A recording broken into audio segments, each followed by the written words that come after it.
This is absolutely lit. This is lit, lit, lit, lit, lit. I think that's a part of leadership, is to have some of the guys that have gone before that have been disappointed to share it with everybody involved. For me, it's a reminder. I, too, have been here 23 years. And it is a reminder. I've been here when it was glory hole days, and I've been here when it wasn't. And so having said that, I want me some glory hole. Ladies and gentlemen, welcome. This is Dark Times with Dark Matt Steve. Welcome, welcome, welcome. Get on in here. What's up, lovers? What are we getting into tonight? I'm not sure. We've got a couple options, okay? We could do a 2-hour edge session. That's where I edge you guys for 2 hours, okay? Then we've got twerk off, where we could just twerk for 2 hours. And I'll have the Fat Pig, Holyoke Joe, and Tampa Terry call in, and they'll show me how well they twerk, and we can see who twerks better. Or option 3, we might get into the Switzerland Glacier collapse thing, whatever the fuck happened, and get into the mud flood a little bit. Are these two topics related? This is actually, a few people are considering this. I thought the same thing, of course, when I saw the footage of this town, the Switzerland town, getting buried. This town is like completely fucking buried. And me and a lot of other people at first, first thing we thought when we saw this footage is, oh my God, the mud flood. Mud flood. So, I don't know, guys, I really don't know much about this mud flood theory. I've been hearing people talk about it. And unfortunately, guys, I think it's an interesting theory. I've seen a lot of different people's videos and stuff. This theory, I'm not sure if it's quite made the rounds enough to well, I'm sure there's some debunk videos out. There's got to be. I'm assuming there has to be some. I just haven't stumbled across some, just like with any other conspiracy theory. There's, I don't know, just going through different videos on YouTube. If you're at all in a weird conspiracy algorithm, you will, come across debunk videos of all kinds of different theories of stuff. And I don't think I've seen any about the mud flood. And that could mean two different things. It could be that this is still a fairly new conspiracy that it hasn't gone mainstream enough for regular YouTube channels and scientists and whoever, geologists, whoever the fuck, to actually chime in on this and give their opinion and try to debunk it. So it might not be mainstream enough for that. Or the other worse option, and it's bad for me tonight, especially, is if mud flood is actually one of those theories that they try to hide and everything related to it gets in a bad algorithm. So that's why I'm not seeing mud flood debunk videos just popping up across my, YouTube recommendations and everywhere else. So that would be very bad for us tonight. That would mean we are going to be in a shitty algorithm all night. And you know what? That's bad news for me. I'm hoping we'll at least have our friends from the chat last night. You guys remember our new friends? Who was the one? Vlad. One of them's name was Vlad. I remember that. Laddie, where are you? Laddie? All right, let me get to the chat. Say hello to everybody. We're going to get started on the Switzerland stuff. And I was watching Alex Stein's show before. You guys know our nightly lineup is Scott Starbird, our guy, our man, the cake boss himself, Scott Starbird, goes on at 6 p.m. Eastern. Then Alex Stein comes on. Scott stays on till Stein till Stein show starts. at 7. Stein starts at 7 p.m. He goes till 8, and then I hop on at 8. Now, I was watching Stein's show as I did prep for, while I was setting up the stream. I did hear that Stein brought up Bubba the Love Sponge. Now, this this really enlightened me, guys. I don't even know where to go with this. This is so off the cuff of me gonna bringing this up. I just let me go to the chat, say hello to everybody. Then we'll get started. We'll talk about the Bubba stuff. Alex Stein brought up Bubba the Love Sponge. I guess they have heat. We're gonna get into that shit because it's actually significant and relevant to me as well, I believe. So, all right, chat, I'm inside you now. Can you feel me? Bob Cook's up in here.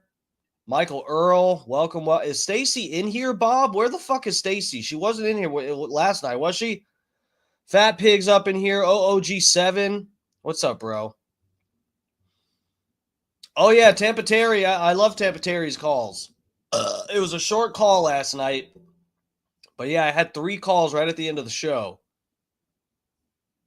Fat Pig, Tampa Terry, and Holyoke Joe at the very end. Dutch Duke's up in here. What's up, Dutch Duke? Lovers, thank you for the support. I appreciate you. Lover. Appreciate you guys being in here. Scott Starbird, what's up, lover?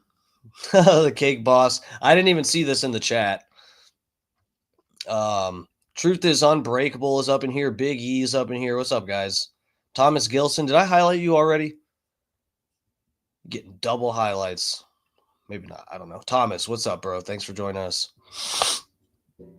I'm so excited. Yeah, we're going to watch a few things on the mud flood stuff and check out the Switzerland thing. I'm excited to look into it because truly, guys, I have not watched one mud flood documentary video.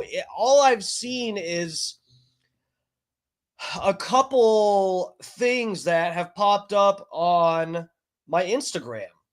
I've never looked for this on Rumble, which I did today to see if there were documentaries. Of course there are, but I was seeing if what was on there. I didn't watch any of it, but I saw there was a few that were like under 30 minutes and stuff. Well, we'll probably check some of those out because I have not I have not watched anything over like 3 minutes long. I've just seen like reels and bullshit like that about the mud flood stuff. And I've been intrigued. Again, guys, this is a kind of stream. We're over here. We're having an open mind, but keeping our wits about us slightly, relatively. Keeping our wits about us. I'm not afraid to consider any theory. I'll entertain all kinds of ideas. It doesn't mean we're signing on or believing on, and that's how, I don't want to tell other people how to think, but guys, that's the best way to operate in life. You don't already want to have blinders up to everything when you're interacting with the world. You don't want to have your mind made up on everything. Funny Face is up in here. What's up? Thanks, Funny Face. Thank you all for joining us. Let me get down through the chat. Rainy's up in here. Here I am, ready to be used and thrown away by DMS. No, Rainy, that is that you are projecting. You use my chat to buy and sell houses. She's in here selling property, guys.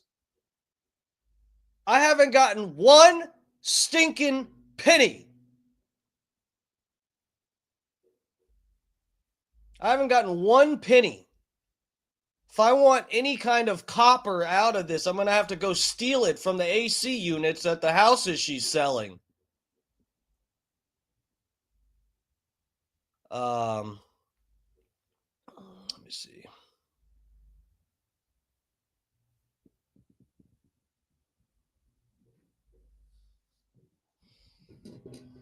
Rainey tried to sell you land in Mexico. I heard Rainey was the one that sold that fake property to Brent Hatley. You guys remember Brent Hatley bought like property from a Nigerian prince? That was actually Rainey.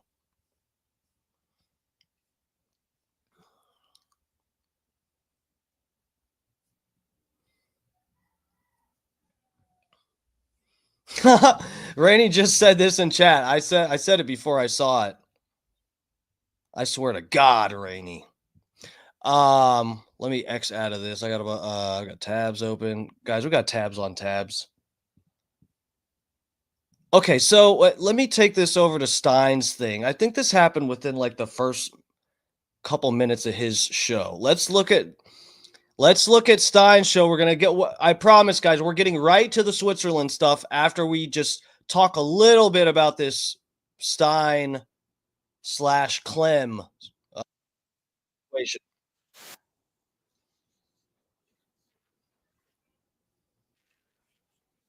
Of the vagabond know that the best stories aren't. Who was talking about oh yeah, it was Scott during Scott's stream. Scott was talking about how he misses the what's that? Yeah, what music was it that Alex used to have at the beginning of his show? It was like some shit from like the 1930s or some shit. Sounds like it's getting played on like an old record player, and it's a record that has fucking dust and rat shit on it. I liked it. That was a whole vibe, Scott Starbird.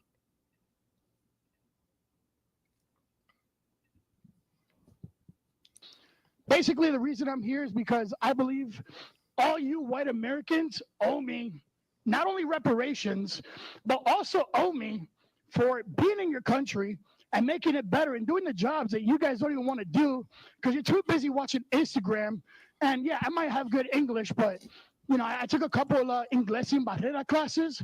So if I could just say a message, I'd ask Trump, please lower the tariffs. I'm trying to sell fentanyl out here, but it's kind of hard. I have no way to make it. And these tariffs are freaking killing me, dude. So please help me out. Cash App, Mondo Aero. Thank you. Sir. Our next speaker is Mercedes Hall. What the fuck is that someone Alex knows? Who the hell was that?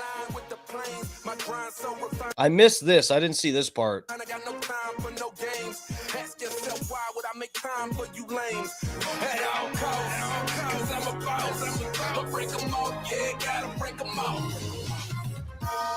Ladies and gentlemen, boys and girls, children of all ages, welcome to Prime Time with Alex Stein. I'm your host, Alejandro Stein, and we have an incredible show planned for you chat rats this evening. We have the legend of all TV doctors. I mean, he is probably the most famous TV doctor since Doogie Howser, and Doogie Howser was gay and Dr. Drew straight. So he is the most famous straight doctor in the history of television. He's struggling. He is a guy that sleeps from couch to couch, place to place, shelter to shelter, and he lives a very challenging life where he doesn't have a lot of the simple pleasures that you take. Or, you know, I guess they're insubordination when it comes to actually doing the work. They're rated hotel in the Metroplex. So if you guys want to see him, go and see the cancer diagnosis. But what I'm really excited for is I'm really excited to go into, I guess, Dr. Drew's career. I mean, I know that he gets these questions asked a lot. But we're going to ask a little bit about Loveline, a little bit about Teen Mom, a little bit about Celebrity Rehab, and then obviously about some of the scrutiny that he's faced since he changed he changed his. Okay, guys. So what we're looking for, and if we have too much, oh damn it, I dropped a toothpick. No, that one still had nicotine on it. This one still got juice. So what we're looking for, I don't know if you guys saw this from Stein's show, but Stein mentioned some drama with Bubba the Love Sponge. I could just explain it myself, I guess, but I just want to make sure I didn't miss anything here. I hope it comes up soon. I think it's relatively soon. Position on COVID and has been very outspoken. I really want to applaud him for that. So kind of just full circle interview. We're very excited to talk to him. He will be here in a minute. But you know what I do want to talk about? I want to talk about Blaze TV because I want to take a moment to talk about where we are right now. Because let's be honest, Jimmy, are you going to do the thing?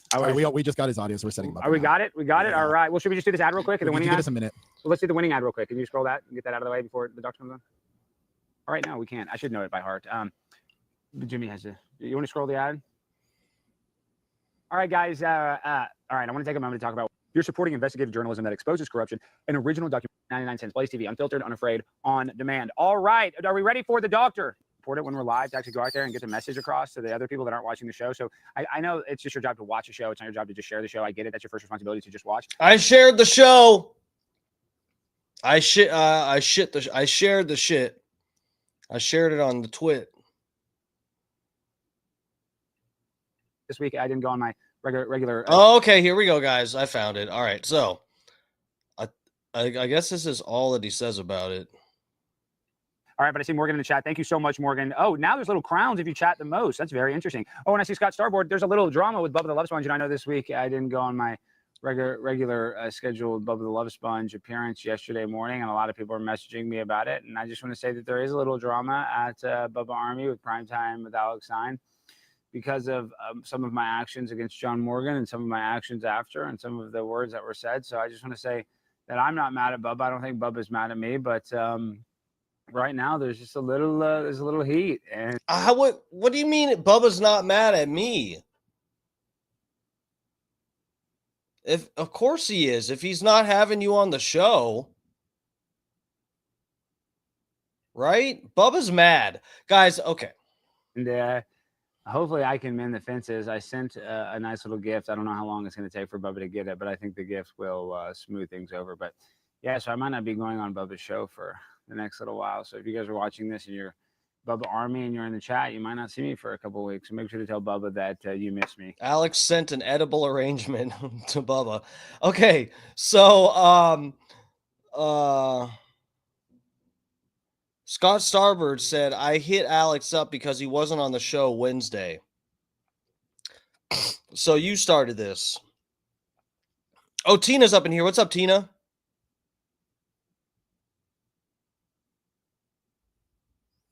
He's done? What do you mean? Alex is done? Bubba's done with Alex? Rainey said, this is so silly. John Morgan is tough as nails. It didn't bother John at all. I think he overreacted. Okay. Let's get into this, guys. Look, everything makes total sense now. Okay? This makes total sense. And guys, I'm busy these days. And especially tomorrow morning, I actually have to be at work earlier than I've had to for the rest of this past week. So I don't know if I would have time to call Bubba's show, but this makes sense. This makes sense. So when, okay, dog's up in here.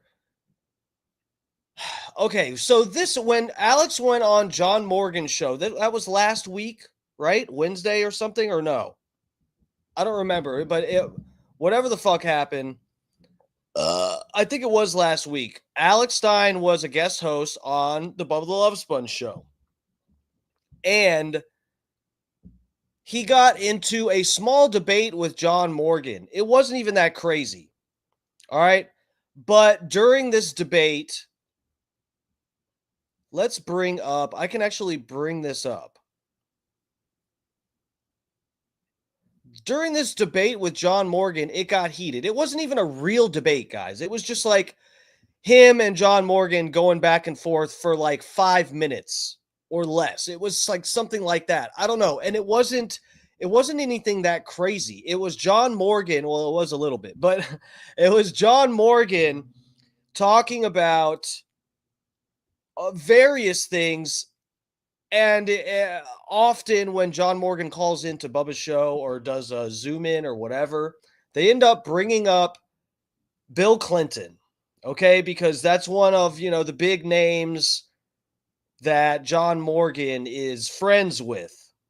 And, and Bubba's not shy about bringing up the fact that John Morgan is friends with Bill Clinton because Bill Clinton was actually on the phone with John Morgan while Bubba was in John Morgan's office, and he actually spoke to Bill Clinton for 1 second or, 1 minute or something. They sort of like, acknowledged each other, said, what's up?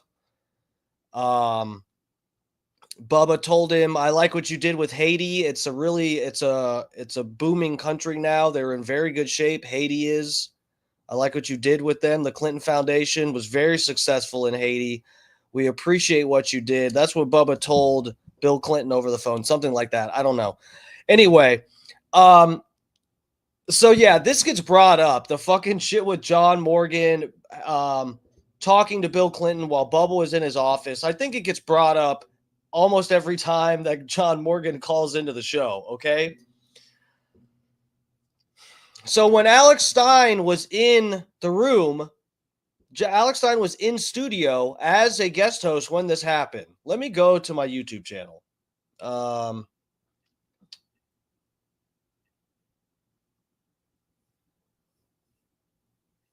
Let's see. Okay, this is my video here.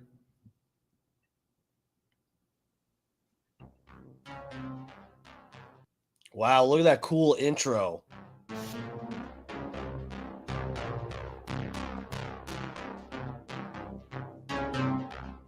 Okay, so let's get to it. Where is it?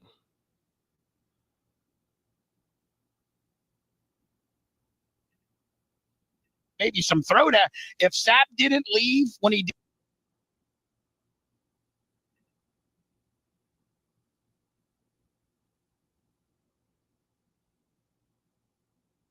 Okay, there's John Morgan. All right. Time, probably the most. I'm just going to start calling him Gov, because here's the deal: he's playing with everybody. Because if he really, really wants to run for governor, he'll win. God, oh shit! I just went back to my display page. Look at this. It looks like we're in a wormhole. Oh my god! I'm wearing the same shirt. Oh my god, that's weird. This is the same tank top.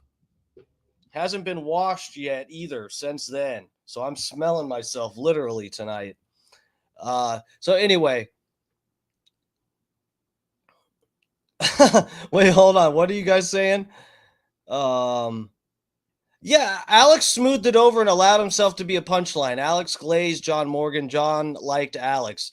Exactly, dude. I think it went just fine. I feel like Bubba is angry at Alex because he thinks, I don't know. I think Bubba probably thinks that Alex was like trying to be like a master troll when this happened or something, you know, like, I don't know. I don't know what Bubba thought, but I feel like recently I could be completely off base with this, which we'll get to my whole theory with this whole situation and how it relates to me. Okay. I could be completely off with what I'm going to get at, but I feel like Bubba, I don't know what the deal is with it recently, but I feel like Bubba is kind of like, if he's in the mindset that I think he is, I feel like he's kind of misinterpreting people's actions as being, you know,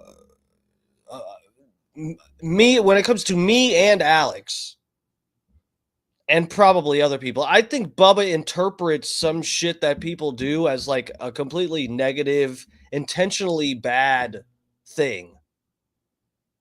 And I think that applies to this John Morgan thing. And you know, that when was it last week? When did they even do this show? I don't remember. It was Tuesday. That's when it was. Yeah, it was like Tuesday or something. I don't know. Anyway, what happened was Alex went on Bubba's show. Alex then had his city council thing in Clearwater where he was doing he's doing one of his bits, his rants at city council, and it was based on Scientology and stuff. The whole plan, what they said was going to happen that week was Alex was going to be on the show one day. Then the next day, he wasn't going to be on the show because he was going to be out in Clearwater doing his bit. And then the day after that, he was supposed to come back in, which I think was Wednesday or Thursday. He was supposed to come back in to co-host on Bubba's show in the morning. And that second co-host appearance did not happen with Alex. And I knew it had something to do with this John Morgan thing. I had a sense about it. I wasn't sure, and I didn't ask Alex. I didn't want to, you know, get in other people's business and into other people's drama, but I figured it was related, and I didn't ask anybody about it or whatever, but I was like, okay, Bubba definitely got mad at Alex for what happened that night. Then he wasn't on the show.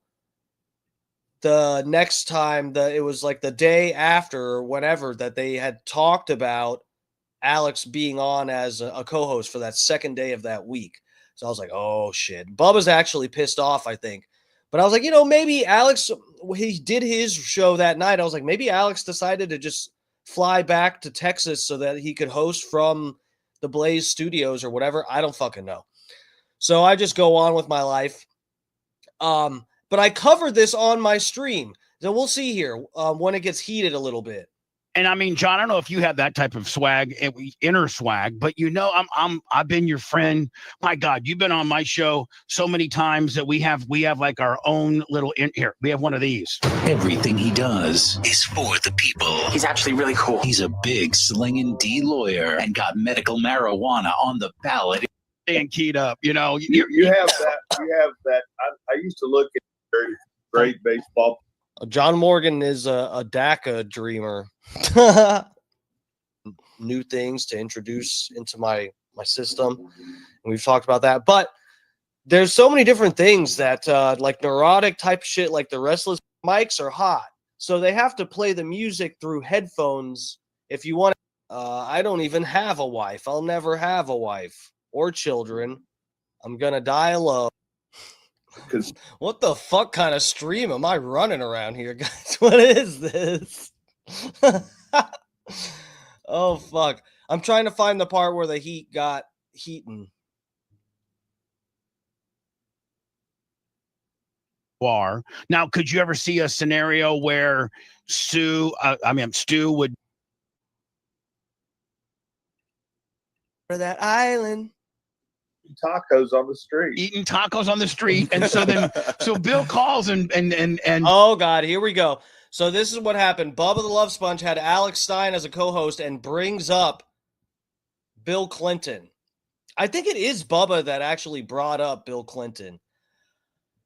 Look, let me just say, I know Bubba isn't probably like, what happened is Bubba assumed that Alex Stein would know his place and know, like, okay, this is my friend calling in. Don't get heat with one of my friends that is calling into the show, especially someone as high profile as John Morgan. And Bubba didn't consider the fact that he's bringing up Bill Clinton to brag about that, to brag about his friend's relationship with Bill Clinton while having someone as a co-host, a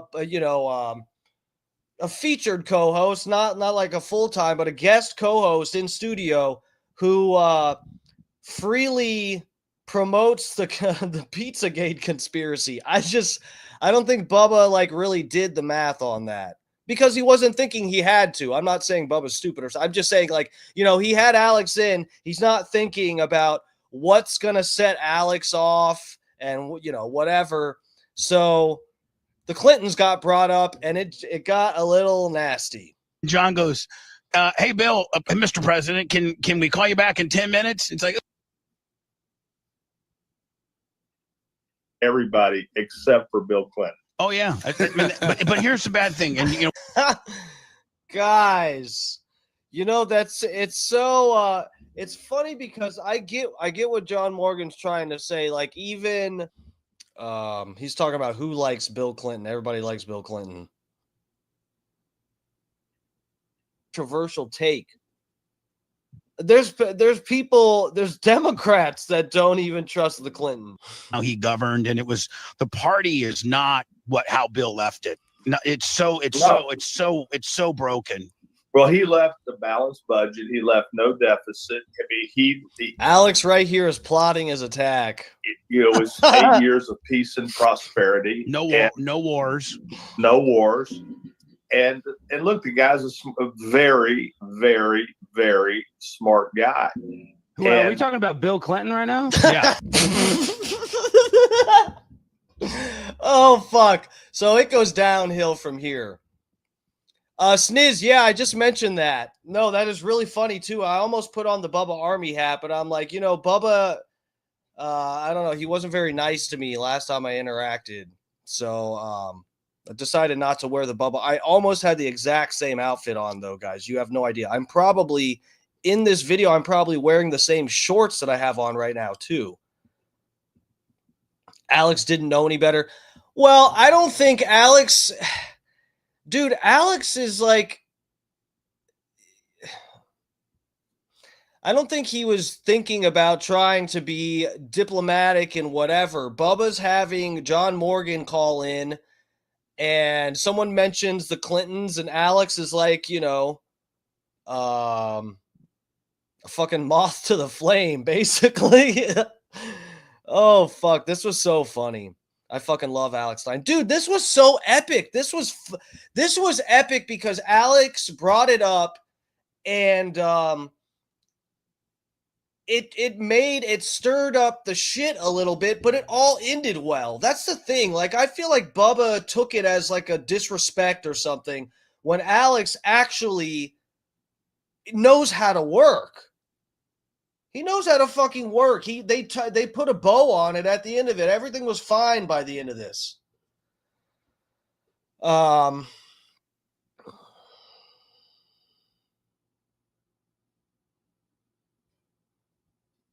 Rainey says that's a serious fox pox to be seen in the same outfit twice, DMS. You should have your gay card revoked. I told you guys, I'm not actually gay. I'm playing a gay character. This is one of the giveaways here, is I'm wearing the same outfit I wore from a stream last week. No gay man would ever do that. What the fuck? Damn it, guys. I never get scam calls after 8 p.m., and I should have had my scam calls on because I just got one late. Damn it, guys. You guys remember the scam calls? I never take them anymore. I always have it shut off because they stopped calling after 8 o'clock. So I can never take them on the stream anymore. And we just got one. I saw it come in through my MacBook, but my phone, my phone dismisses it. Anyway, let's get back to this. Hold on. Oh fuck, I'm loving this too much. Here we go. Oh fuck, dude, this is so funny. The stream was cutting out. This is fucking Spectrum's fault right here. Oh my god, what a fucking legend, Alex. Oh fuck, I have not changed my mind about this. What a fucking legend. Dude, what a fucking legend. What a legend. Could like never do this. Bubba would have, like, if they ever made the mistake of letting me come in that studio for the actual morning show, the main show, and he had John Morgan on, and I said something about the Lolita Express, that would be the last thing I spoke into any one of those fucking microphones. Bubba would kick my ass worse than he ever did to Tuttle if I had done this. I'm so right here. Guys, look how accurate I am. Let's move on. Come on. Oh, fuck. Scene? It doesn't make him a bad person. Hang out with a pedophile? Oh god. Okay, so guys, we don't have to go through the whole thing, okay? We get it. All right. It got heated. But by the end of it, they were getting along just fine. Into the hat for potentially running for governor in 2020. Alex to shut the fuck up, yeah. Oh, guys, you know what, too? What I think this is probably why Bubba is extra angry about this is probably like kayfabe, like this is like John Morgan announcing he's running for governor of Florida, and someone brings up that he's potentially like, he's two people removed from, being friends with Jeffrey Epstein, basically. He's one person away from being friends with Jeffrey Epstein. That's like, it's not a great thing to bring up to somebody who is potentially going to run for office. So I get that too. But Alex got heat with this. So anyway, we don't have to play the rest of this thing. They ended up being like friendly towards the end of it. And John Morgan saying that Alex Stein needs him as an attorney and stuff. So it was, if it seemed like everything ended well, like it went just fine. Like it almost seemed like it could towards the end of this, it seemed like it was a cool thing where two people from opposite ends of the political spectrum kind of like bridged the gap and were actually friendly with each other towards the end of it. But I guess Bubba did not interpret it all going that way. I think that once when it got uncomfortable for Bubba, he sort of that switch flipped like it does for Warren Sapp, where he just goes, "This motherfucker." I was having John Morgan call in and announce he's running for governor eventually, and and everything else he's got going on, and I got fucking Alex motherfucking Stein in here bringing up Jeffrey Epstein and Lolita Express and pizza theories and all that, all the rest of it. So it wasn't, I think Bubba just got pissed and had, once he was angry enough about it, he kind of has the blinders on. Now, you guys remember, then I called in on Friday. You guys remember this? I called in on, wasn't it Friday? Thursday or Friday of that week, I called in.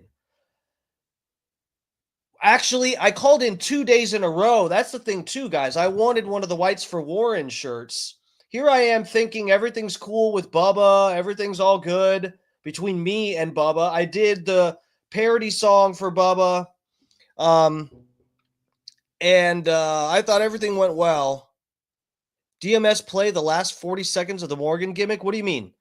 At the very end, you're telling me at the very end of the show? Let me bring it back up. But anyway, let me just finish this. So you guys know I called in 2 days in a row. You might not know that. You guys know of the last call that I made. I called in 2 days in a row. The first day I called in, I waited for a few minutes. Then Bubba went to a commercial break. And I was like, well, fuck, I don't have time. I don't have time to sit through a commercial break, whatever. So I hung up. Then I'm like, the next day I called in and I was like, okay, I want to get through, damn it. I'll sit on the phone the whole fucking time, whatever.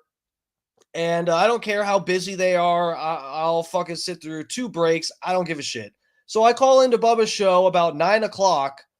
I sit through a full hour of him revamping or not, recounting like 3 different Hulk Hogan stories that we've heard 50 fucking times on the show.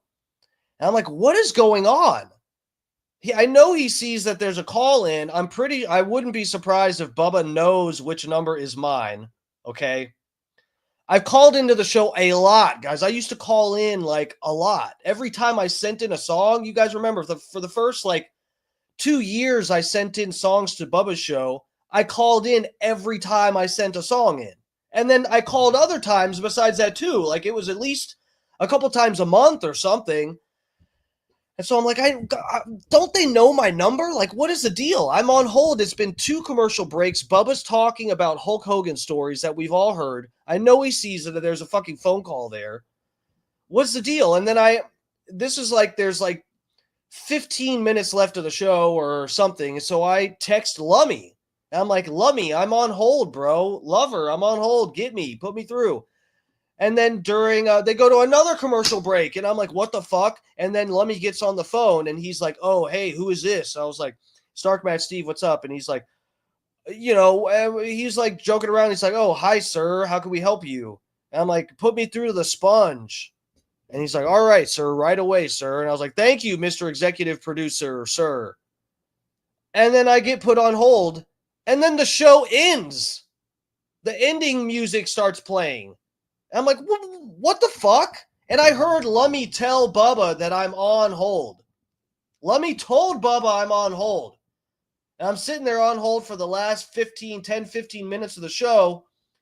They're talking about whatever. I don't even know. I don't even know or care anymore. If they, at least I wasn't having to listen to a Hogan story for the last 10 minutes. He had gotten those out of the way the first like half hour I was on the phone. And then he picks up the phone and totally short spaces me with the music playing and everything. And I asked for the shirt, and he's like, yeah, okay, whatever. All right, bye. And hangs up. And I was just like, I had already waited all that time, and I was still like, not really, I didn't really know what was happening. And I was still kind of like, in a positive mood, I guess you could say. I didn't pick up on any bad vibes like in the moment until I hung up the phone, and I was like, wait, that really just happened? I guess I was, I was calling in and I was nervous. I'm always nervous to talk to Sponge. But, I guess in the moment I didn't really quite realize what was happening. And then now, especially today, after Alex Stein publicly announces that there's definitely some drama with him and Bubba, it all makes sense now. It makes sense. I broadcasted on my own show the drama between John Morgan and Alex Stein, which Bubba probably would have liked for no one else to see besides who watched when it happened live. He would have obviously liked that no one have seen it when it happened live. But then I went and broke it down on my stream. And Bubba probably thinks that there was some ill intention in there. And it wasn't at all. But it makes perfect sense now why Bubba kept me on hold for a fucking hour and then short-spaced me at the end. It makes total sense now. Bubba was pissed off at Alex for that whole situation. And this is the truth about it. Like I said to you, guys, I am so... I'm telling you, when I say, like, now's a good time to start, supporting smaller streams and stuff, because a lot of the smaller channels...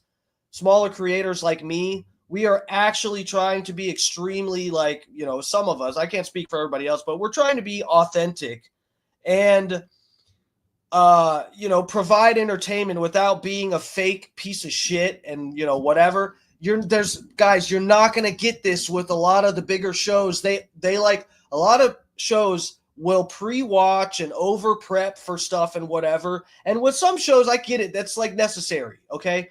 But when I tell you guys that I'm like, okay, let's watch this debate together. I only saw 2 minutes of it so that I could get the fucking, so I could get a thumbnail. That is exactly what happens, guys. I don't lie about pre-watching stuff or whatever and think about, oh, what should I say here when I'm watching it? Let me pretend I didn't watch. I don't play that. I know that people can see right through that. Okay, and I don't think my audience is fucking stupid. So when I went to play this debate, I didn't realize that Bubba actually got, like, pissed off. And you guys could probably see it that night when I played the debate between him and Alex, that at a certain moment I realized that it was probably not good that I was covering their little tiff.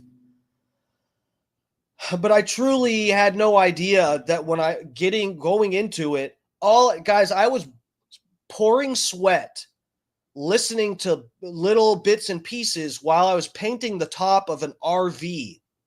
Okay?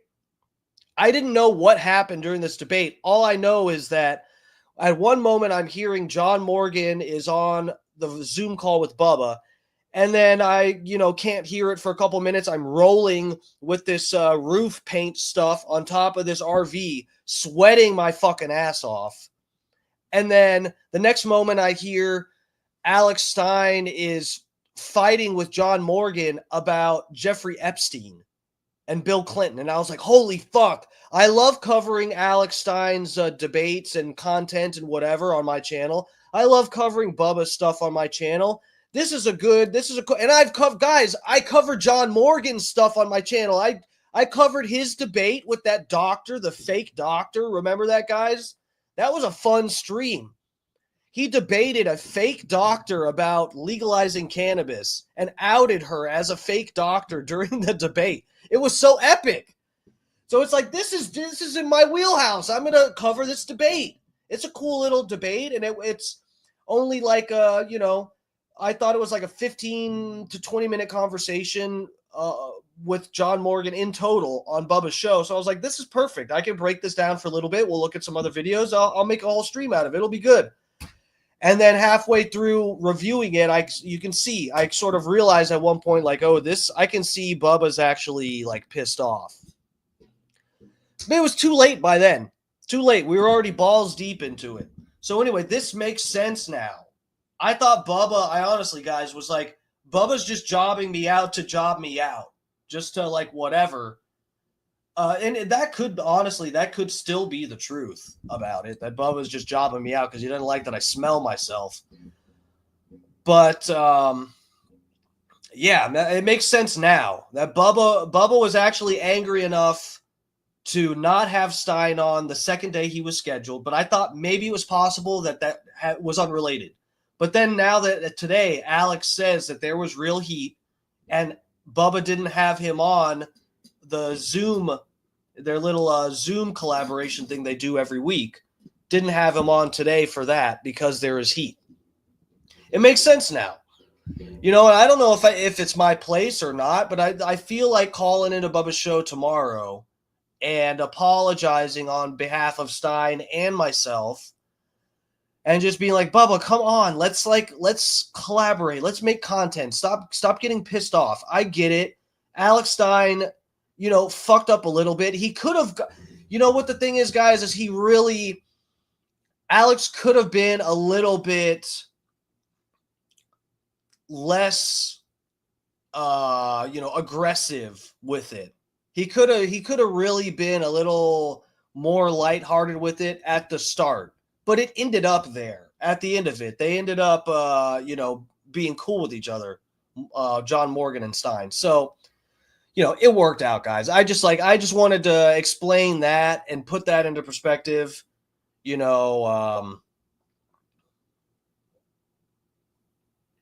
don't think Bubba saw it. I'm sure he was asleep. What? Didn't see my stream? Dude, I would not. Bob Cook, you are probably right. The thing is, I don't think Bubba probably hasn't watched much of the stuff on my channel, but people tell him what I do. Apparently, people tell him what happens on my stream. And then on top of it, regardless of whether he watched or not, he could have seen that I did cover the little argument between Stein and John Morgan. And just that in itself would probably be enough to piss Bubba off, given that he was angry that the debate, whatever conversation, argument happened in the first place. I know someone who is a Sliz, don't bring Stein into your deal, Steve. What? Wait, what? That was Bubba putting John Morgan over big time. Oh, you're saying don't bring Alex into when I call in, if I call in? That was not a debate. That's the comment I was looking for. Yeah, Sniz, it wasn't really a debate. No, it was just a a friendly little argument. Tampa Terry and DMS need to do streams together. I've given up on Decap doing his own streams. That's probably a safe bet. Decap gave up on himself in life.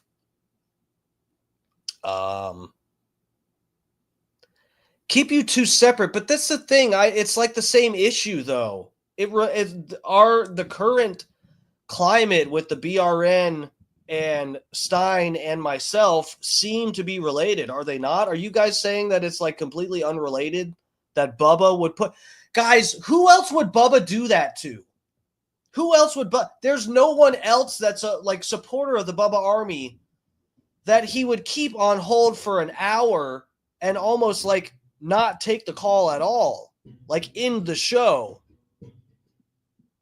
I mean, that's like, I'm not saying I'm above it, but that's a slap in the face right there. DMS, Bubba just mentioned you going over the podcast again. Bubba asked Zeth about you. When was that?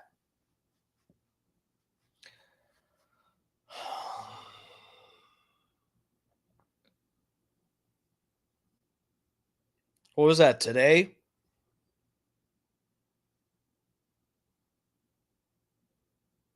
Jack Mahogoth, I agree with you. I agree. Alex should have been more graceful. I don't blame Bubba for getting upset. I agree with that, but the thing is, I think it ended up working out okay. They sledded through it, and it was fine. It was graceful at the end. It did not start off that way. I totally agree. And if they didn't pull the nose up at the end like they did, and they left it fucking really tense and fucked up like it had, like sort of how it started out,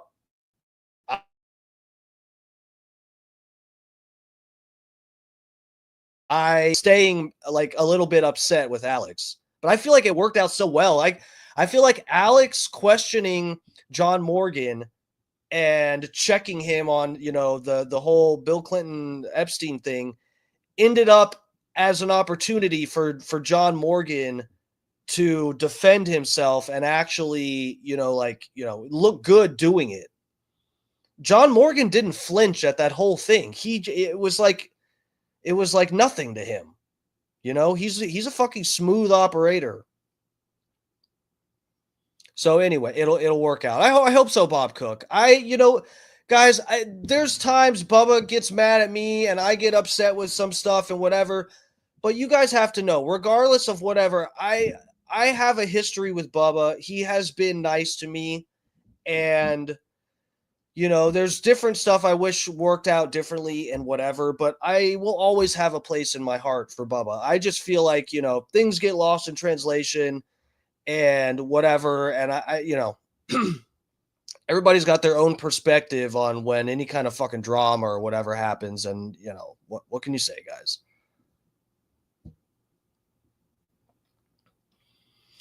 Bubba said, what about DMS? Zeth said, oh, yeah. I think that they don't want to announce that Bubba celebrated having 10 podcasts. I don't think that they want to publicly say like, oh, it looks like DMS quit the podcast too, which I am confused by because Bubba publicly said that I quit doing parody songs. So I don't know what's going on, guys. I don't know. This is what I'm saying. Like I get frustrated myself where I get to a point when things get really complicated with Bubba and I'm having to like,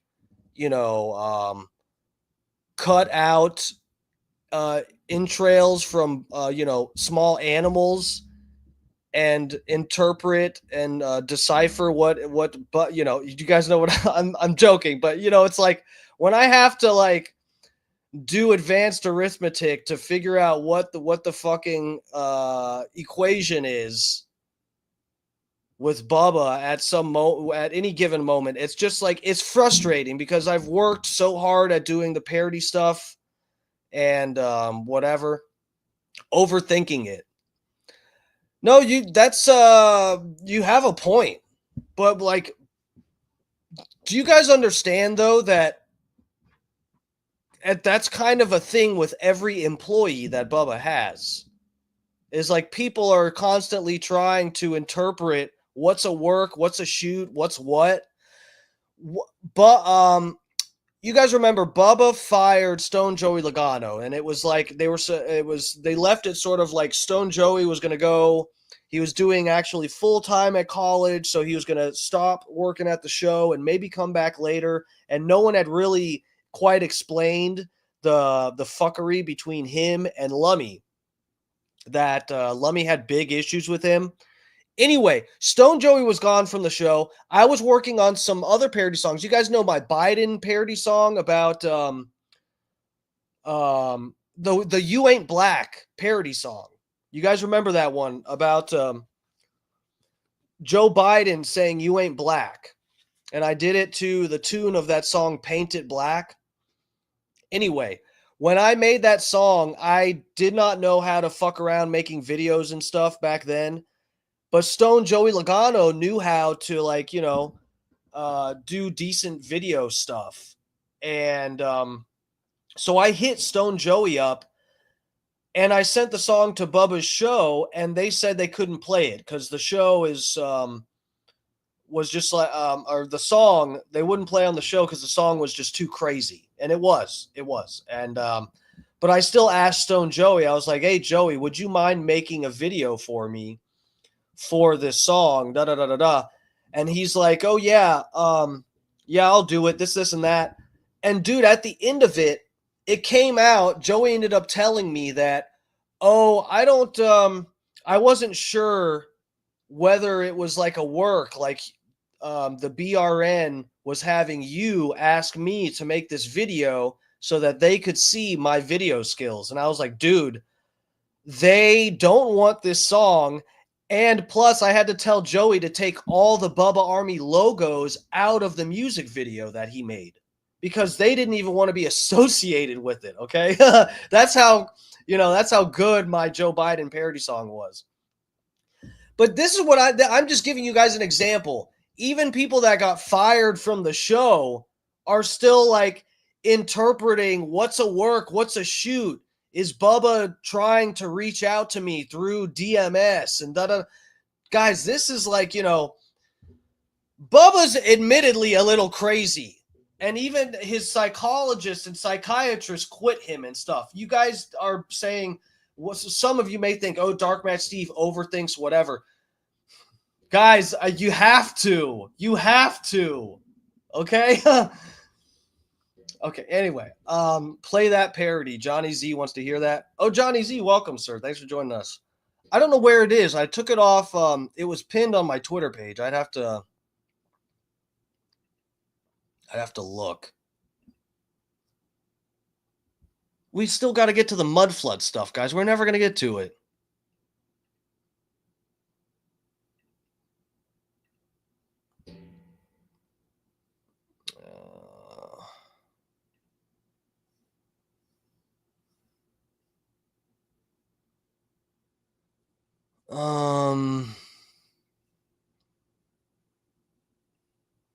Man, where is it? Because I reposted it.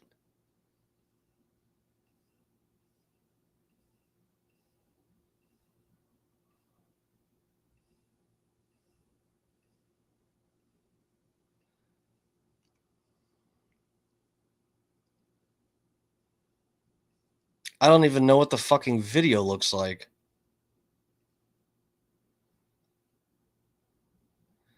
Here, let me bring you guys to this tab with me over to Twitter. I shouldn't have any tits or ass on my page. That'll get us in trouble, so. These are some more parodies. What is this?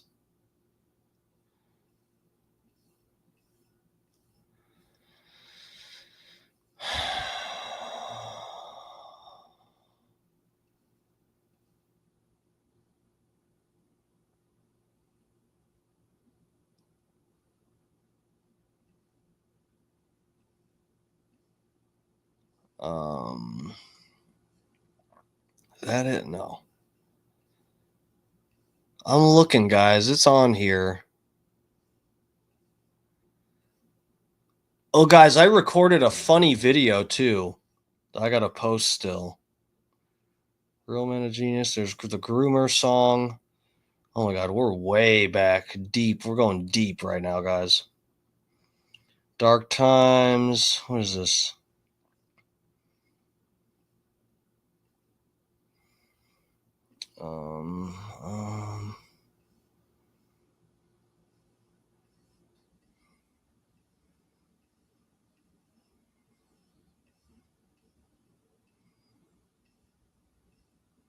Is this it? A minute? I don't think that's it. Is it?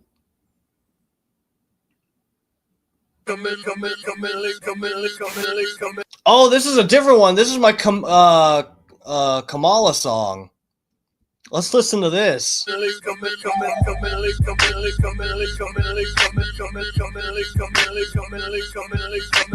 Kamala Harris and Biden make a good pair, and he will be sniffing her hair. If you compare their political careers, it's unfair. He has 47 years putting children in fear. She has countless minorities busted for weed, and a stupid ass face and an ugly ass weave.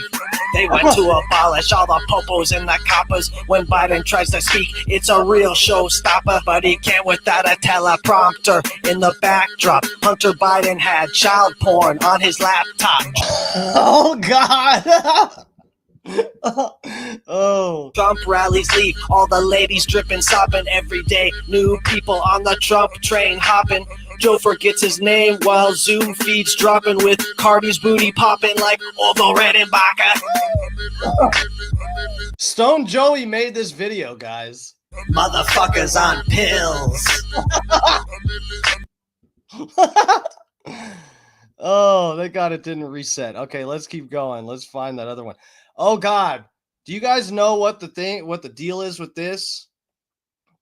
Do you guys know that, what is that, Glacier song, whatever that band is? Oh, here we go, guys. This is it. You Ain't Black by Dark Match Steve. Here we go.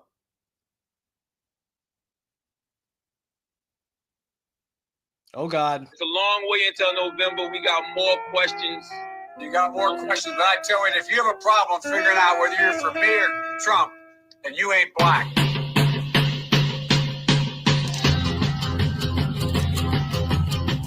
If you don't vote for me, then you ain't fucking black. I like to have your children jumping on my lap. I see your kids go by and I try to stay composed, 'cause I like to sniff them all until my boner grows.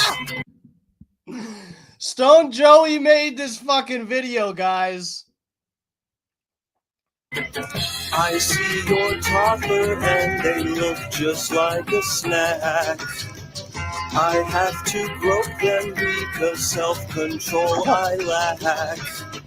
I'll track your children down and steal them from your home. Then Hillary Clinton drains their blood for adrenochrome. Oh, dear God. And in November, I hope you'll be voting blue. I'll change the law so that you can sniff children too. I'm the worst candidate out of all. Oh, God, that's her, isn't it? That's Kamala Harris. And look, guys, look at all of her black family members. Check out all of her black family members here. Is this her family? These black people? All the Democrats. But if you don't vote for me, then you ain't black. And you ain't black. Anyway, guys, everybody knows I like kids best for people. And I love kids jumping on my lap. Yeah, so there were Bubba Army logos that were all through that video. And Caveman told me, you got to take them out of there. And don't send this to us. Oh, fuck. You were supposed to play the Smell Myself. No, I thought Johnny Z was talking about that one.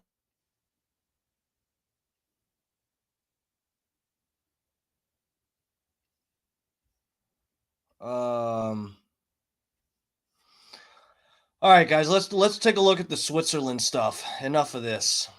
Enough fucking around, okay?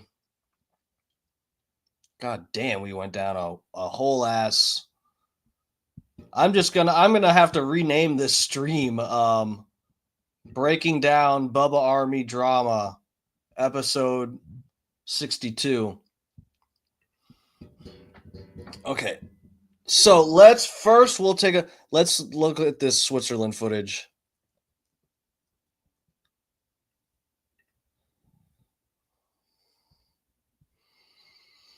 Swiss village buried in glacier collapse.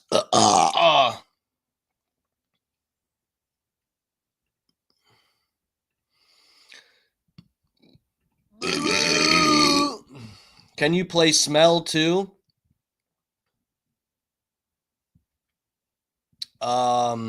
Perhaps. Let's get through some of this, guys. Let's get through some of this other stuff. I'll play smell at the end. I smell myself. This website uses cookies. I love cookies. Swiss village buried in glacier collapse. Buried, I tell you, buried. Who is this fucking? Don't make me say an Asian slur. All right. A village in Switzerland was buried in a recent glacier collapse, according to Swiss officials. Buried. Almost the entire Birch Glacier, located above Blatten, collapsed, causing gigantic landslide. The government of Canton of Valais. What are all these words? I don't know any of these names or words. Said in a Thursday press release translated from France. At the bottom of the valley, a huge deposit of ice and rock, several dozen meters thick and approximately 2 kilometers long, buried most of the village of Blatten. The damage is considerable, the press release continued. The Valais government also said that there was a missing person and that numerous resources had been deployed to deal with the situation. I don't doubt it. So if this was Florida, there would be about 100,000 people buried under this because we like to stay when the hurricanes come through. Thank God these weren't Floridians. In a Wednesday post on the social media platform X, translated from German Swiss President Karin Keller-Sutter, said it is terrible to lose your home. Brilliant. Wow. Now that's a bold statement. I feel for the residents of Blatten at this time, she added. According to a Swiss tourism website, Blatten is the highest village in the Lotschental Valley. I'm sick of these names. I'm sick of them. I'm not going to read one more weird name. We're just going to skip it. You guys can go read the article yourself if you want to. I'm done. I'm fed up. And is in the southwest Switzerland. For the time being, given the risks and geological instability, any intervention in the disaster area is impossible. The army stands ready to intervene with water pumps and excavators and other heavy-duty clearing equipment as well as lighting equipment. Civil protection has also been mobilized. Something said in a later translated press. Valais said in a... I thought Valais was a place. That's a person now? I'm done with this article. Thank God it's over. They didn't give us any cool pictures or anything. This fucking article sucks. These people suck. The Hill? Wish you'd die on the Hill. Let's find a video. Oh, this looks cool. Let's see if we can see any bodies floating. A Swiss village is buried after a glacier collapsed in the Alps. Look at them houses. There's like one left that's habitable. Very nice, very nice. Swiss alpine village largely wiped out. Let's see. Video captures. Okay, we know what happened. They're going to give us a bunch of names I can't pronounce. Let's get to the video.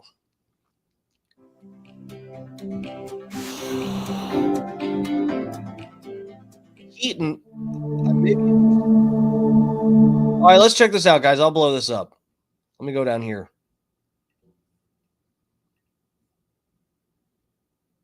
Ice, mud, and rock cascade down a Swiss mountain after a huge chunk of glacier breaks off. So I heard that they predicted that this was going to happen. So all this village, which I don't think they even mentioned this in the last article that we read, that they had like evacuated the whole fucking town down there already because they had predicted this was going to happen.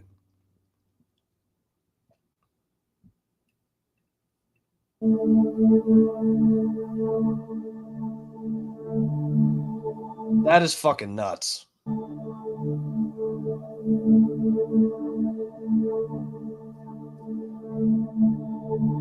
Imagine seeing this coming right for you. You're the one person that stayed behind, and you're watching this happen. Everybody else left, and you were like, they're all fools. They let the government tell them to leave their home. Look at those fools. They're running. I'm just going to stay. I know we'll be fine. Nothing's ever happened to this little town. We've been here for years.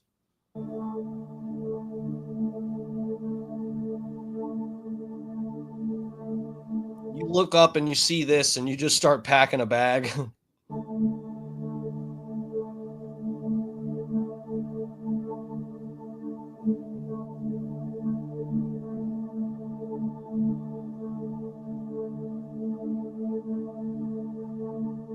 Thank you. Pan out. What do you do? We can't tell what's happening.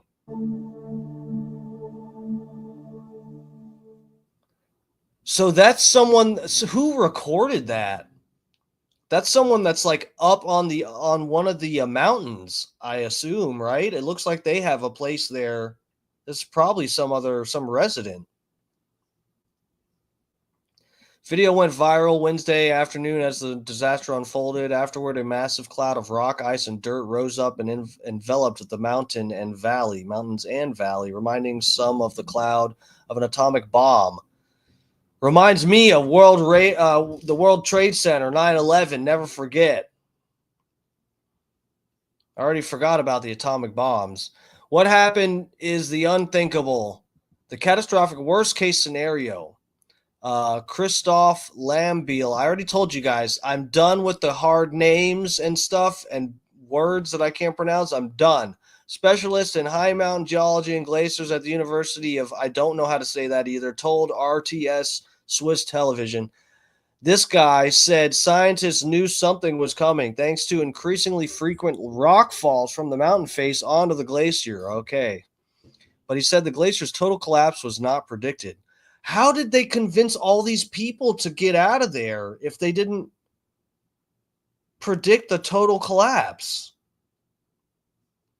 In a press release on Thursday, the local government said the Birch Glacier had collapsed in near entirety above the Blaton village. Ice and rock several dozens yards thick and about a mile long now lie in the valley.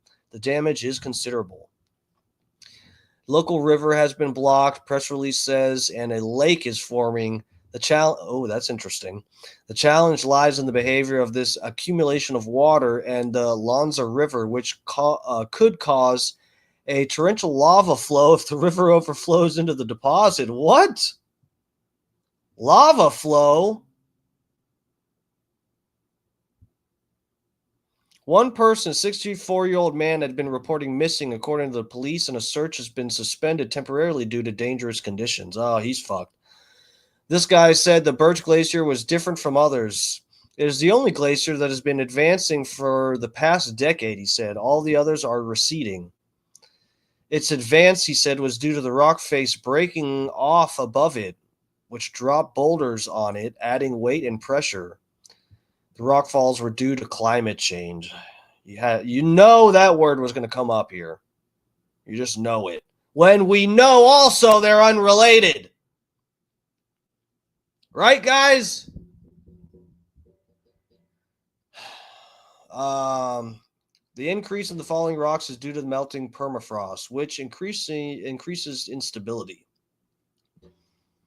Been warned by at least 1 degree Celsius in the past 10 to 15 years. Yeah. Some 3 million cubic meters or nearly 4 million cubic yards of debris had accumulated on the glacier. Francis Le Monde quoted, I'm not trying these names, head of the local government's natural hazard services, as saying, nature is stronger than human beings, and mountain people know this well.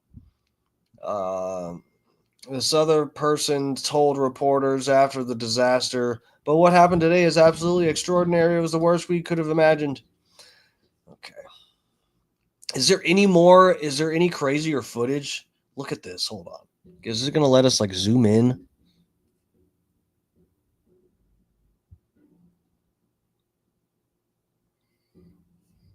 I see the guy. He's dead. He's right there. I can see him. Yeah, I'm assuming these houses weren't actually built this close to each other. I'm assuming these are the roofs that got pushed along. Maybe the entire house got pushed.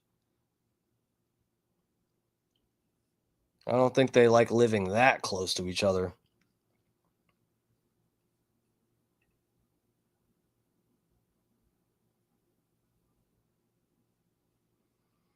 Grando Reaper, global warming is true. Pack it up, boys.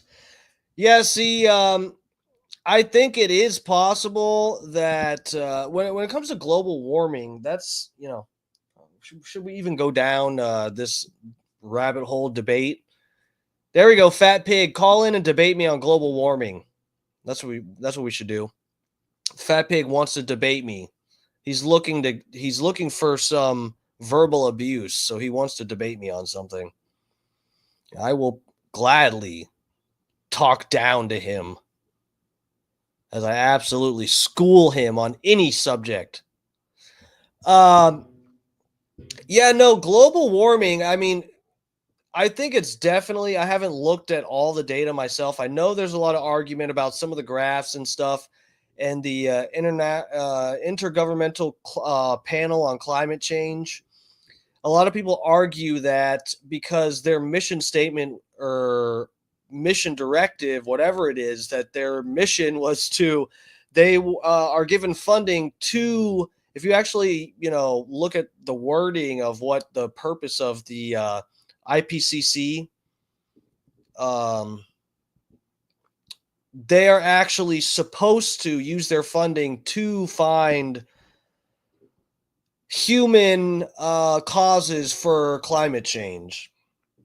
So that's one of the arguments the climate non-believer people talk about. I really like to keep it simpler with talking about climate change, and it's simpler in some ways, more complicated in others. But I do think that if you go back to Elon Musk, this was back when liberals actually liked Elon Musk, before he was associated with Donald Trump or the MAGA movement at all.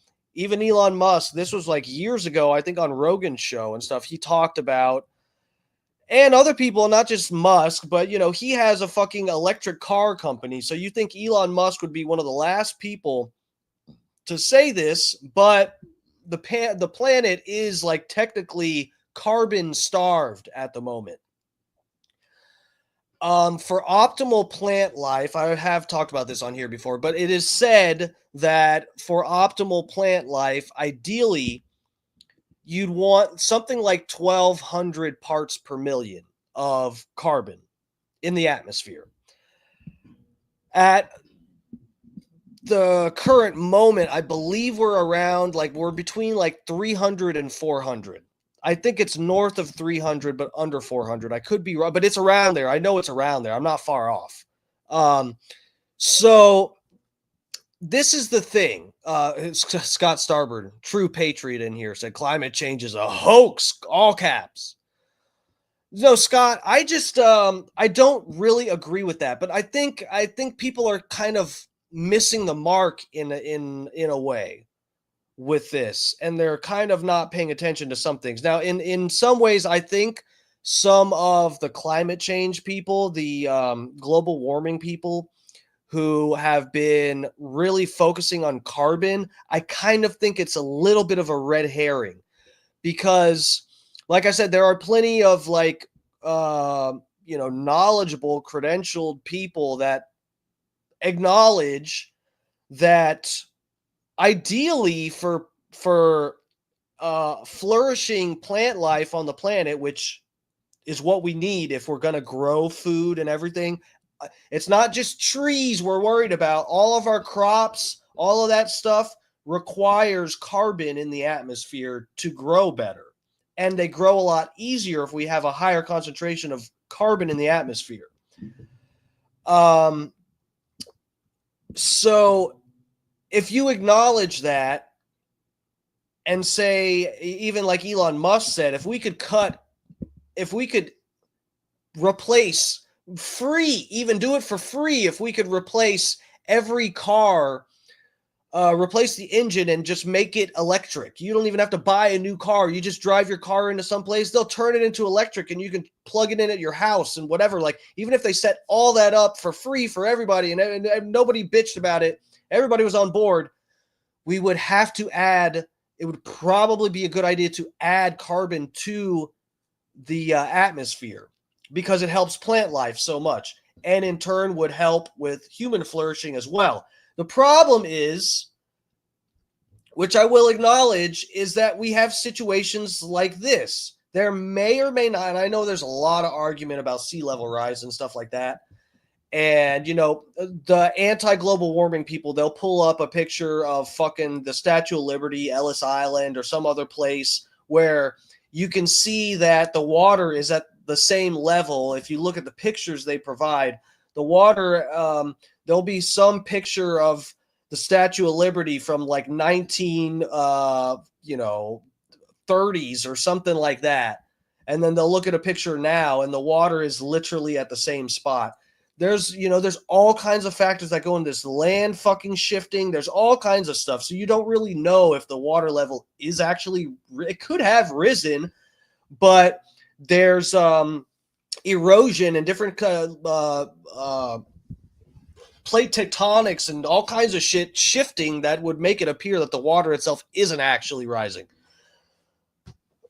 The thing is, I think what has happened, and I hope Grando Reaper hasn't tuned me out already, because this isn't a cope. I'm conceding that I do think it is likely that there are glaciers melting and water level is probably rising. The temperature of the planet is probably going up a little bit.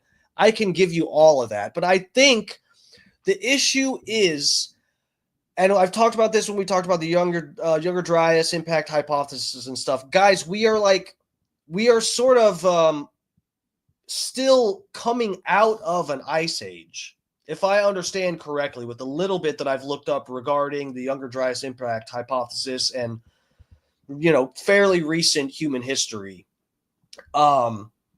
We are like coming out of an ice age.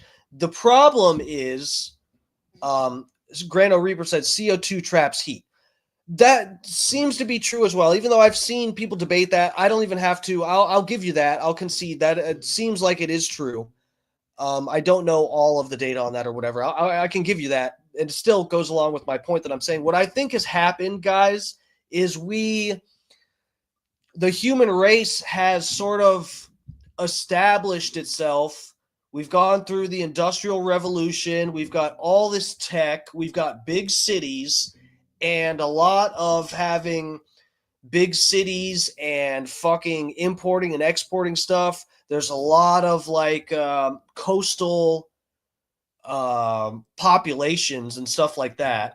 We are in a special moment in human history where we flourish to an extent. There's over 8 billion of us. And we're sort of awakening as a species to what we're on. Okay, we're on a big fucking ball, and we may or may not have an impact on the climate.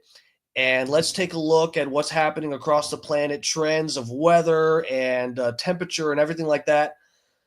So unfortunately, we're at this point where human flourishing has increased. We have a lot at risk as being a species that's technologically advanced and building large cities and populations inhabiting coastal areas. That is a problem with sea level rise. But this is the issue, is I think that we would be, if we could just like snap our fingers and not have to deal with, the, how do I put this properly?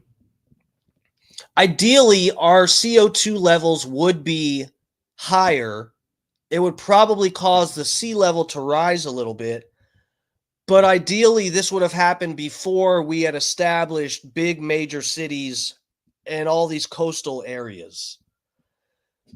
Because this is just the facts. Like, we are technically like a little carbon starved. We don't have ideal carbon levels for flourishing plant life on the planet. So if we increase those and it does heat up the planet a little bit, it would be like probably good in the long run, as long as we didn't have an issue with sea level rise and stuff in the coastal areas, and issues with stuff like this that you're seeing, avalanches and shit like that because of melting ice on top of fucking mountains and stuff. There's probably a lot of that if we got to the ideal temperatures on the planet as a species that is starting to actually consciously have an impact on the planet, and we're sort of like having this awakening and acquisition of control in this weird era where we're realizing we can have an impact, and what the consequences of our existence at, our societies on the fucking planet, what the consequences that's having. We're in a weird fucking era where unfortunately we've built all these cities by the coast, and that's a risk, but the carbon levels are low. So it's like, what do you do? Are we we're put in this predicament where it's like, so are we going to try to really decrease the carbon levels on the planet to try to keep the temperature a little lower to stop the ice from melting, but then our crops don't grow as well, our forests aren't as green, there's all kinds of other issues from low levels of carbon on the planet. So it's like, you kind of have to like pick your poison here. That's how I feel it is. And I think both sides of the political aisle are sort of like, both sides have reasons to not come to terms with what I'm telling you at the moment. Everybody's kind of playing a little bit dumb because they have fucking lobbyists and shit that are in their pockets. Tell people to drive Hummers. Hummers are cool. It's like, unfortunately, that's what we're dealing with. Grano Reaper says, let's say U.S. 100% backed reducing CO2 wouldn't make a dent. What you're saying? Because it's mostly like China and stuff, right? Isn't China and India have like the worst emissions on the whole fucking planet? They're like 90% of the trash and CO2 emissions or something. I bet they are. I bet Hummers are EV vehicles now.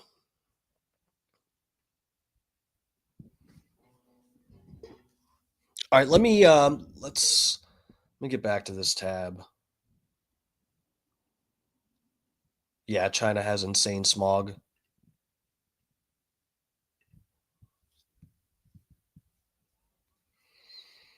Don't they say though that like all the fucking trash and stuff that's in the oceans, it's just like, it's like from India and China or something, right? I don't even know. I'm ignorant. I pressed the back button. What's going on with this? Okay. Search suspended for missing man. Let's go over to YouTube and see what has been posted, if there's any other footage.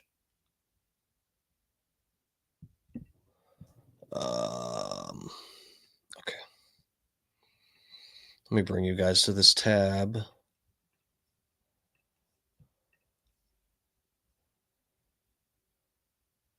Are these all the same footage? Look on dollar.com to get our lowest rates. Why are you in my house?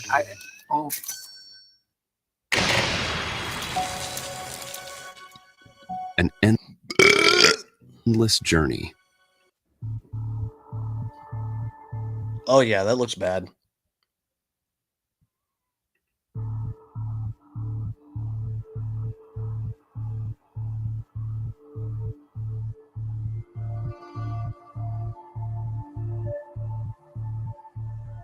Is this the lake that's forming, they're saying?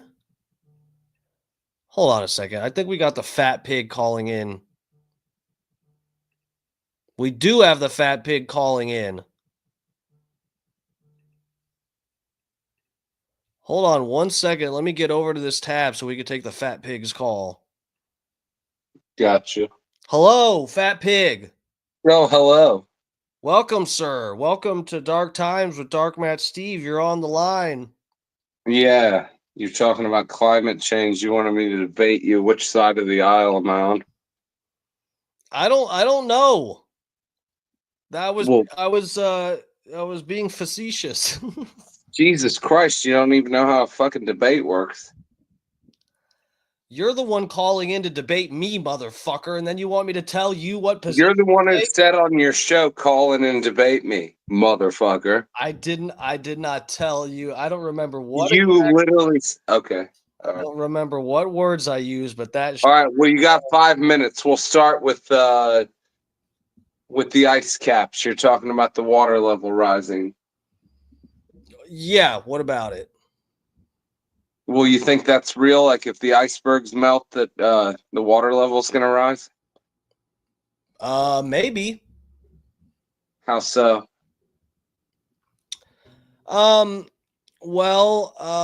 let's see. The ice is water and it's above land. It's not at water level. Right. Okay, so then if all of the glaciers melt, then that means that water comes down and gets added to the water that is at water level, which in theory would bring up the level of the water level. That's a great point, Stephen, except the fact of what's called displacement. If you have a glass of ice water and the ice melts, does your glass overflow? If the ice is piled up above the level of the glass, yeah, it would. No. When you put an object into water, even if it raises out, displacement, it pushes the water out to a level. No matter what, it's there. It's displacement. No, but okay. It's physics, Steve. Yeah, but we're talking. So let's an iceberg floating in the water creates just as much water as anything. It's like, say you fill your bathtub with water and you put something in it that's going to stick halfway up.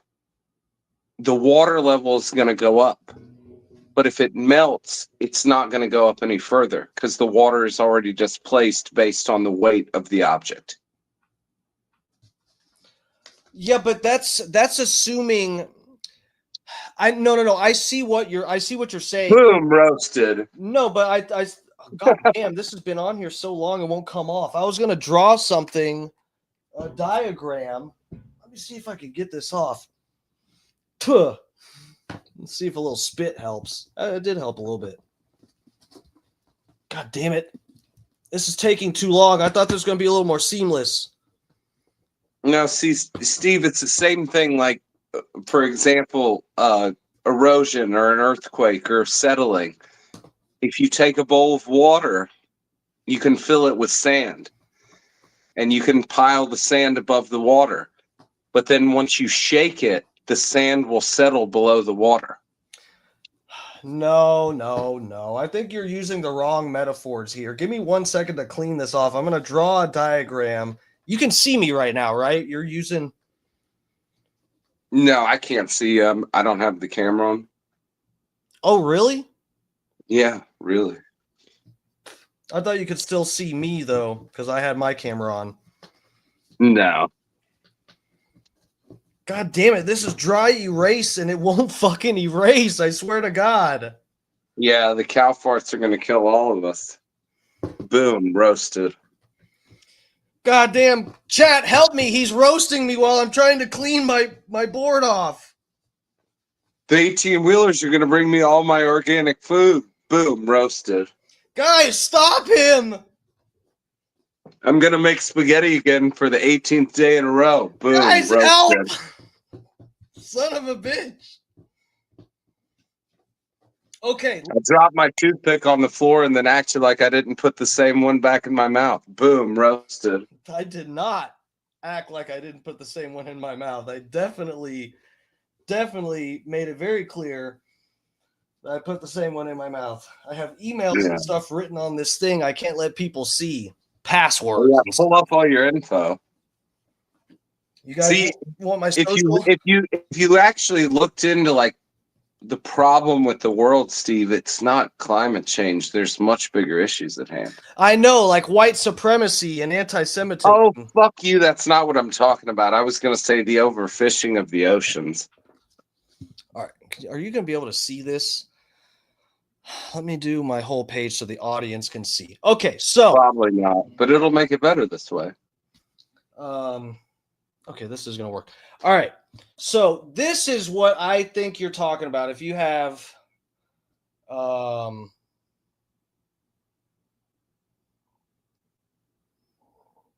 drawing some really bad ice cubes.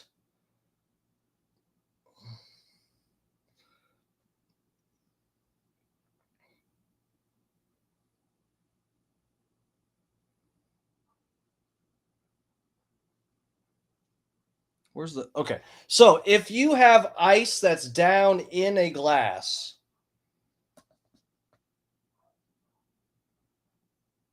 and you have a little bit, I know you can't really see it, the fat pig, but if you've got ice that's in a glass and there's a little bit that's over the level of the water, I see what you're saying, that there's already the weight of the ice that's in there, so it would displace.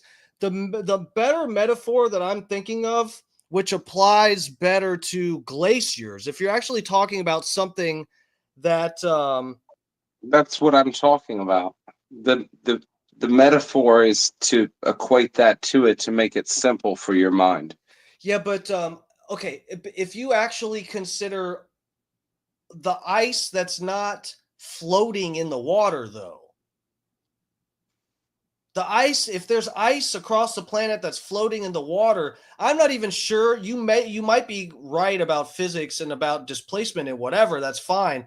But I think, unfortunately, the metaphor doesn't hold up when really, like, our situation isn't like there's only ice that's sitting in the water of the glass. A better metaphor would be if you had a glass that is full. The water's up to here. There's some ice cubes that's down in the water, but then you have a whole fucking mountain of ice cubes. These are very badly drawn ice cubes that are up above the water coming out of the top of the glass, because that is more analogous to the fact that we have a bunch of frozen water that's at the top of mountains and stuff like that that's not floating in the water. Yeah, I'm talking about icebergs. Okay, but even icebergs, I don't see how you could have something that's out. Well, even if you're talking about the ice avalanches and shit that goes into the ocean that happens a lot, what about evaporation? What about the water level hasn't changed in, I don't know, how many thousand years? But I think it has, though. Thousands of years? Of course it has. Okay, I can't remember who said it, but I'll put it to you this way. Why your theory is bullshit from a business perspective. And I won't take credit because I can't remember who said it. You think running this planet is like running a business? No. Money runs the world, Steve.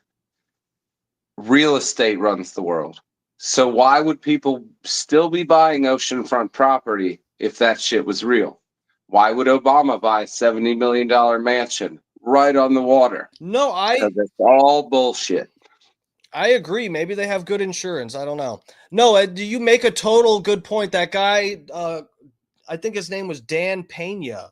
That's the guy you're thinking of. The old bald guy that wore a suit, and this lady came up when he was doing a lecture or a talk with some other guy, and they got to the Q&A, and a lady came up and she's like, "Dan, you're a real rich guy. You got a lot of money, don't you?" And he's like, yeah, I got money. That was the clip, but it wasn't his show. It was somebody else's show that I heard the clip on. Okay, well, whatever. I don't know whose show it was. I just know he was doing it was a public All right, well, talk. He was on the stage. Well, fuck you too. Sorry. No, he made a good point. They wouldn't even be if the banks believed in climate change. they wouldn't be Right. giving out 30-year mortgages. That's one good Yeah. point he made. Is if everything's supposed to be, all the coastal properties are supposed to be underwater and 15 years, they wouldn't be giving out 30-year mortgages. That their people's property is going to be underwater, and what are they going to? Literally and figuratively. Yeah, I don't know if that point on its surface, that is like that you go, oh yeah, no, that's a good point. Why are these banks be giving out 30-year mortgages for people's fucking I don't fucking know. I don't know. Maybe they actually don't give a fuck. They're not thinking ahead 30 fucking 40 years in terms of like what the climate, maybe they actually like kind of don't care when it comes to like business right now. Give out a mortgage for a property and have somebody chained to it right now. If you say we believe in climate change, we're not going to let you owe us $200,000 for this coastal, $1 million for this coastal property. We're not going to let you owe us that because climate change. It might be underwater in 30 years, so we're not going to like, you know. I don't know. I don't know what happened. There you go. There you go. You just said it. Yeah, but what would even happen? What would even happen if the people would just be indebted to the bank or something, right? I mean, can the banks really lose on this? I don't think they're worried about losing on it. Well, no, then it becomes the insurance company's responsibility. And the insurance company wouldn't insure it if they didn't think so. So if you take out a 30-year mortgage and you get it insured, they know what it is. That's why hurricane insurance is up so much, because they know that's a real possibility. Well, then, if it's, I mean, I could be actually stupid, but are you not disproving your own point that the banks wouldn't care about loaning out the money if it's insured anyway? No, because the insurance goes to the homeowner, not the bank.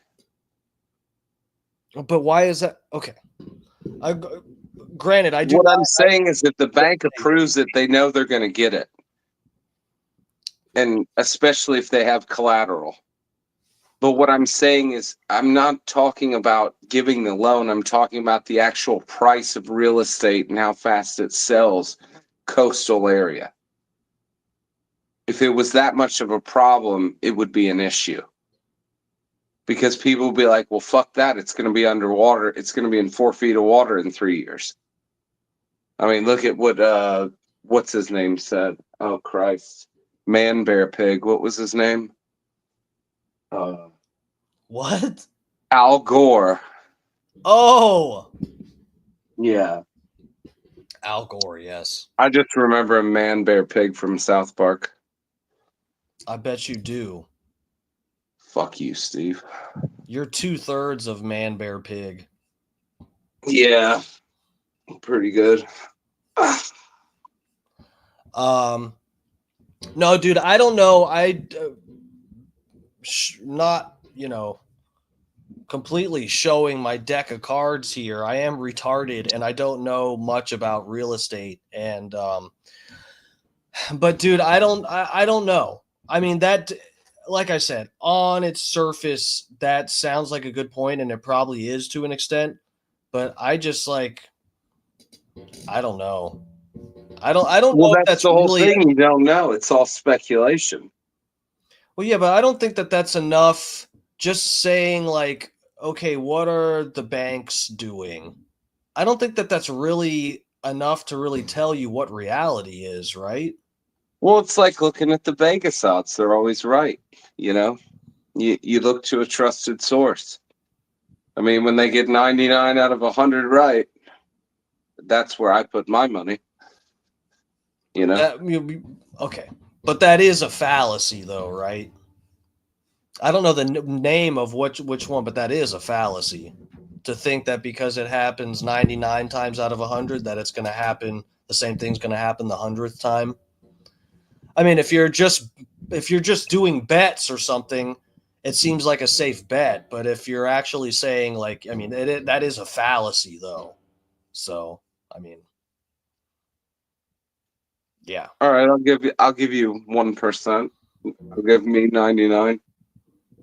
Okay, sounds like I won. There you go. No, but I mean, just to show you, no offense to you, but how naive you are on the topic, which I don't even study. I've got nothing in front of me. But why do you think that the icebergs melt and the ice caps do melt? Like the major reason for it. I'm not saying that I do. Okay, this but isn't if stuff. they're melting, what's the major cause? In theory, it is global temperature rise.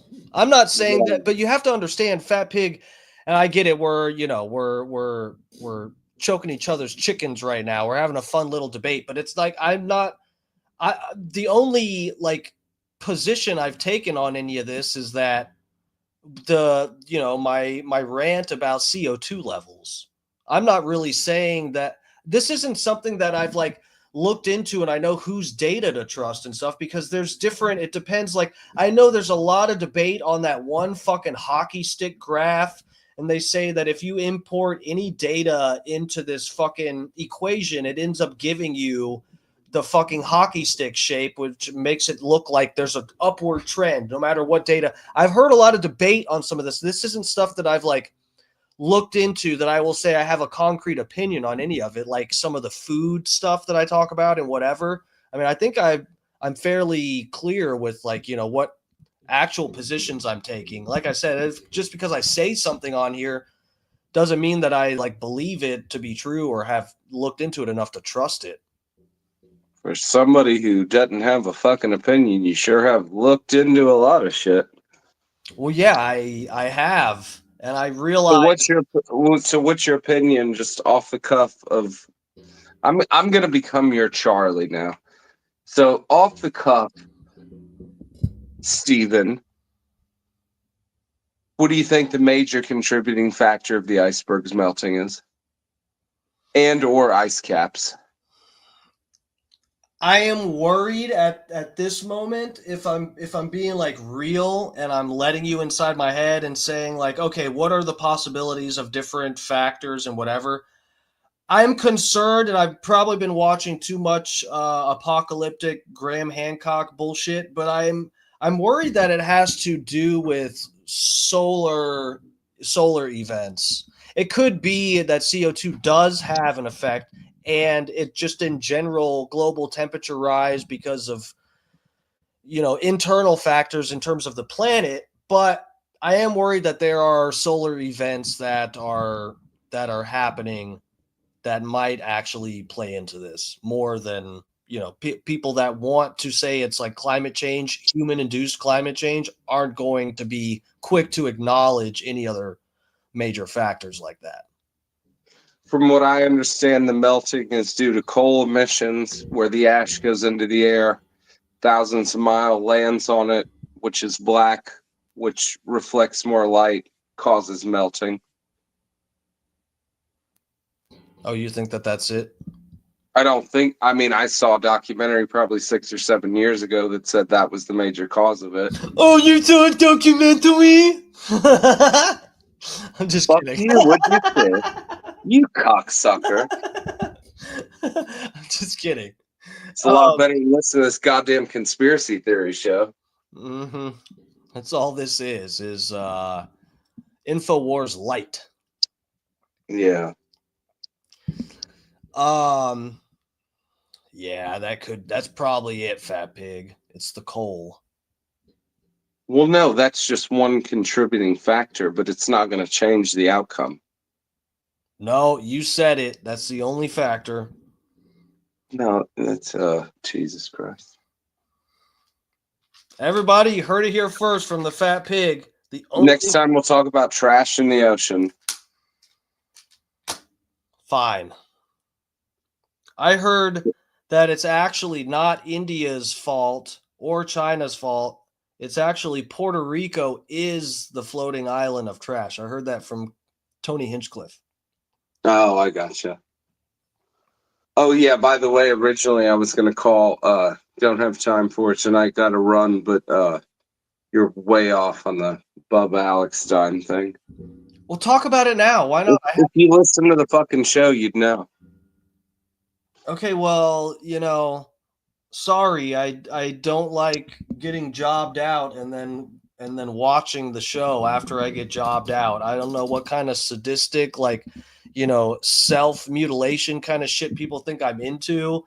I'm not a glutton for humiliation, as some people might be. Oh God, would you stop smelling yourself? Jesus Christ, Steve, it's not always about you. I'm not saying anything is about me. I can smell you from here. Well, no, how you thought the whole conspiracy was about you. That's why I said you need to play Smell Myself. What conspiracy? What are you talking about? The whole thing about him getting mad had to deal with you and why he didn't pick up your phone call. So what did they say on the show? He watched your fucking show. He doesn't watch your show. He knows nothing about it. When he brings up your podcast to Seth, he goes, "Oh yeah." I mean, you're of no relevance. Well, I shouldn't. You think that's true, huh, Fat Pig? You really think that? No, I mean, I think that you are in Bubba's eyes, but it's. You know what? If we could have like a genie's lamp or a crystal ball. I misspoke. It's not that you're of no relevance. I think that you're overthinking it. No, that's fine for you to think that. I could never prove this. No one could prove. Bob Cook said it best. You never know. That's the best part of the show. Yeah. We could. Neither side could prove any of this. But if we could say, look, this is one chance in your life. The government has this machine that they can actually reverse. They could basically time travel, and you can see and prove whatever. You get this one opportunity to prove one thing to be factually true. Beyond a shadow of a doubt, we show you an entire proof, but you have to bet money on the facts of whatever thing you're wanting to know. I would be willing to bet every dollar that I could make in the rest of my life that Bubba has watched some of my stream. I would 100% be willing to bet that. I can never prove it, and that's fine if he hasn't. But as I said, it doesn't take him watching my stream to see that I covered the argument between Stein and John Morgan on my stream. All he'd have to do is see the thumbnail and know, oh, dumbass Dark Match Steve played an argument between Stein and John Morgan that I didn't want the argument to even happen on my show. And now it's Dark Match Steve is repurposing it to broadcast it on his show, making the situation even worse. You think that that's far-fetched? I don't see how No, that's crazy. No, I don't think that is at all. I mean, if somebody sent him a screenshot. Yeah, that's all it would take. I'm not even claiming he watched that episode. I'm just saying I don't see, as much as people go back and tell him stuff, or however he finds out what happens on this stream, which sometimes he does, it's not crazy to think that someone would have gotten that back to him. Well, and I misspoke. I didn't mean to say that you're irrelevant. I just meant, honestly, like you're overthinking it. No, that's fine if you think that. I'm not insulted at all. I get you. With perspective to that. No, I mean, and nobody honestly knows what really happened. From what I saw, I'll give you my quick breakdown. Yeah, go ahead. After he did that, he was supposed to come in the day after. They had the after show. He was super pissed about it. And then the day after on the hot mic, Lummy said to Bubba, he's going to be late. And he said, tell him just don't bother. Don't bother. He doesn't need to come in. I don't want him here. Or something along those lines. Don't quote me. And you could tell he was visibly agitated. Yeah, but so but I mean, that plays right you into never my know. theory. It's like Bob Cook said, you never know. It could be a work. It may be a shoot. You don't know. That's just what I saw. Dude, okay. I think what you just said almost reaffirms my theory on this. Where are you saying that I was wrong? I'm not saying that the heat between Stein and Bubba is because of me. I'm saying that the heat Bubba has with me and keeping me on hold for an hour and even 10, 15 more minutes going to the end of the show after Lummy told him I'm on hold, that heat is related to the heat between Bubba and Stein. That I'm not. No, I don't think he got heat. I think that's just the way he operates because Rainey bought a fucking $12,000 skag and she stayed on hold for an hour and then didn't even get to call in the next day. I mean, it's, I think you're looking too far into that shit. Rainey, in my opinion, could be wrong. Dude, I remember the day that he was talking about it. I was listening that day about Rainey and the Skag, and they were waiting for her to call in.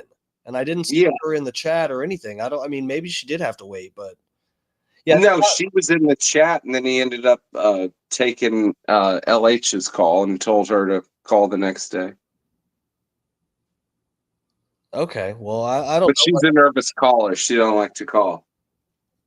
Yeah, well, neither do I, dude. I'm like, I was always more scared of the idea of hosting when I thought about doing it in Bubba's studio and calling into Bubba's show. It's like, I like to point it out because I don't know if like how much people really, consciously acknowledge it or observe it, but Bubba has little techniques of sort of like keeping control of the callers and stuff, various things. I know everybody's probably at least subconsciously aware of it, but and that's sort of like keeps you on your heels or whatever.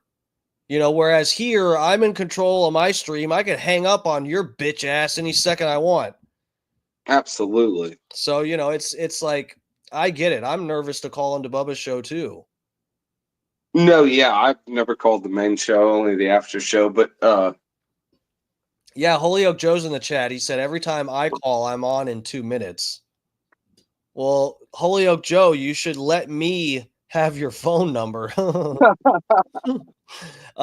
Starboard's in the chat. He said the Alex Bubba heat isn't a work. I don't think it is either. I think Alex would be working this. All right, well, I'll break it down for you.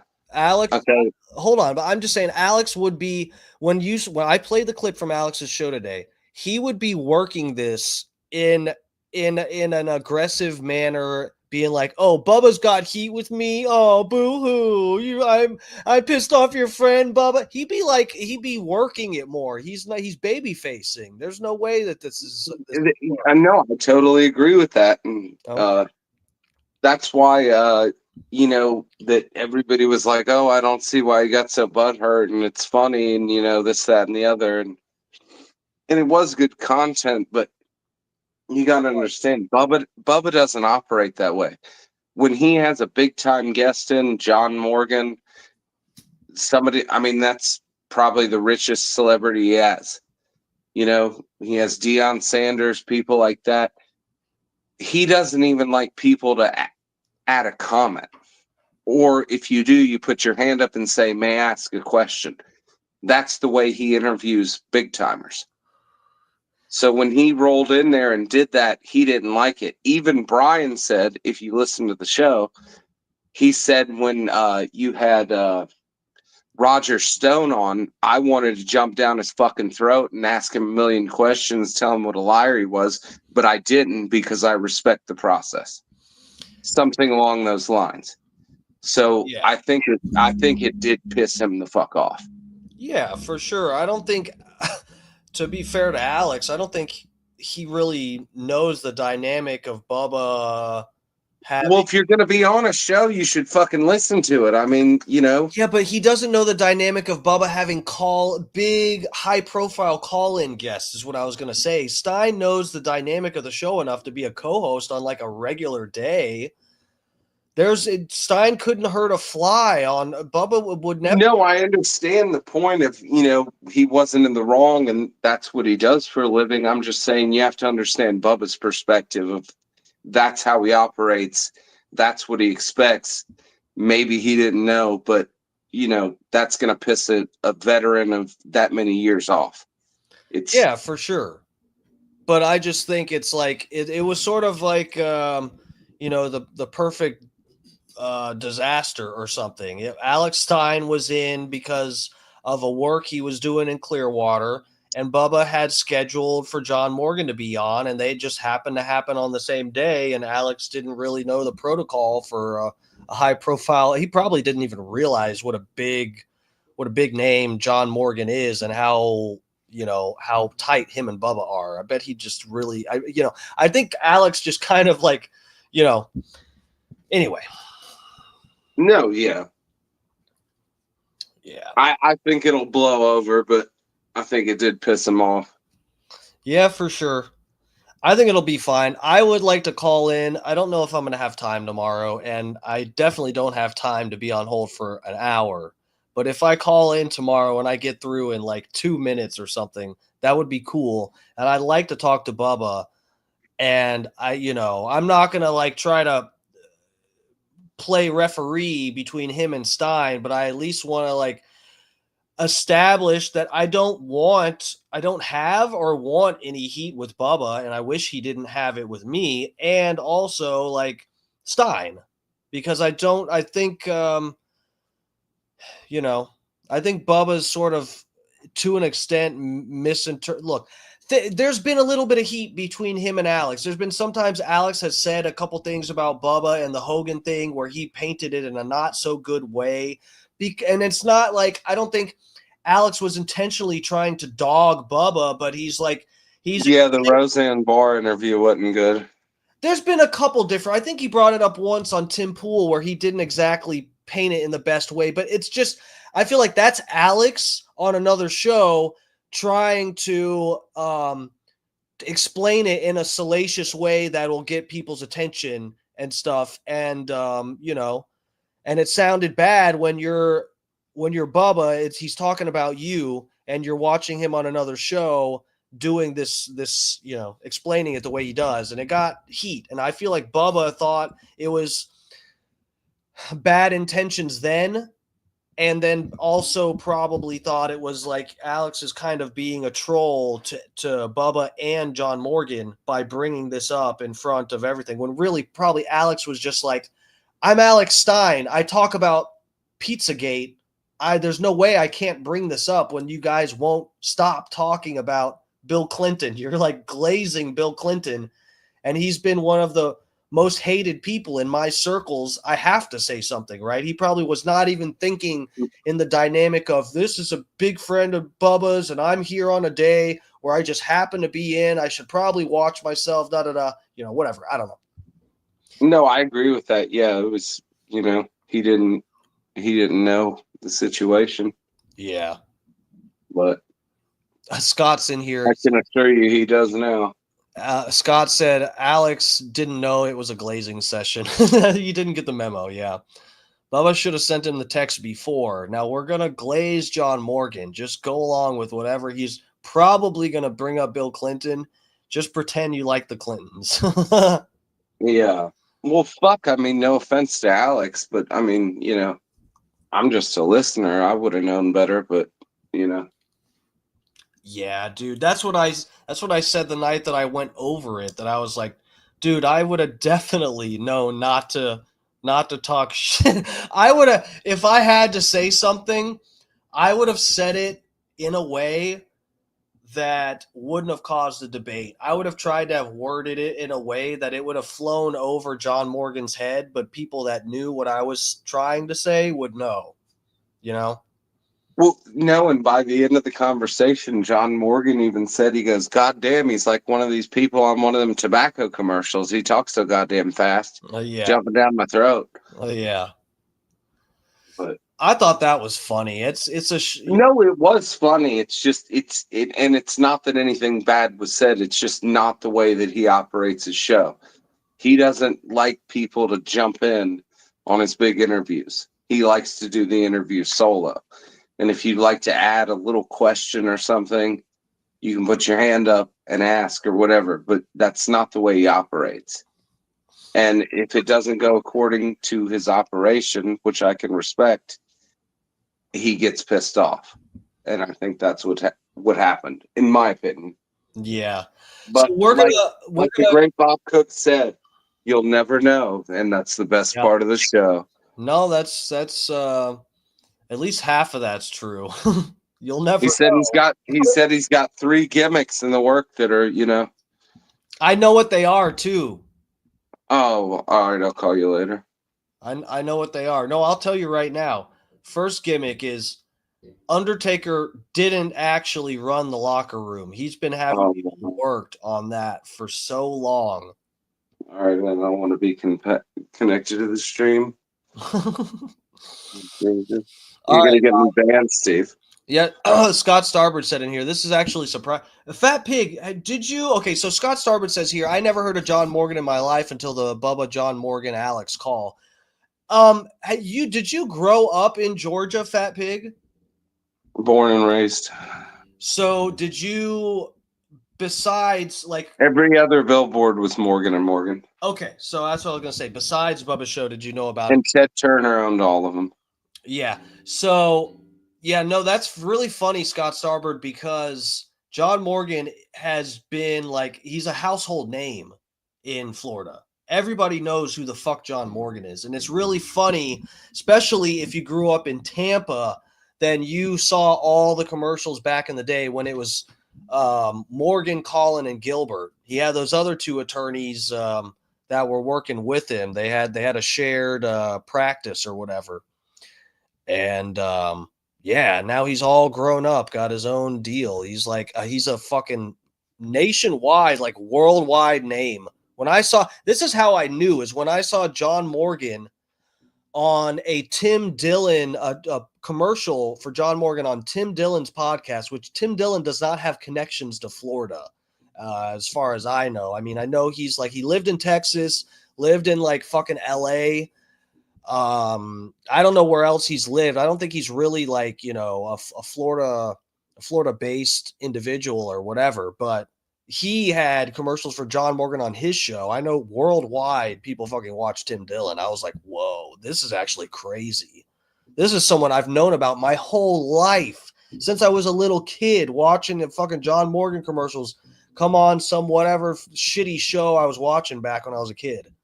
In my grandma's living room, I can remember. Exactly. That's what I was just gonna fucking say. It'd be watching fucking Judge Judy or soap opera to be a Morgan and Morgan commercial. Yeah, laying on the carpet with your elbows up under your chin. Yeah. So weird. Yeah. No, that. Yeah. I mean, that guy's got a lot of money. He's probably, I don't know what he's worth. Probably more than fucking Trump. Probably. I mean, that guy is, I don't believe he's international. I'm not sure, but I know he's got the largest practice in the U.S. as far as, what do you call it? Well, I can't use that term, but. Yeah, so I'm not saying I think I'm liability.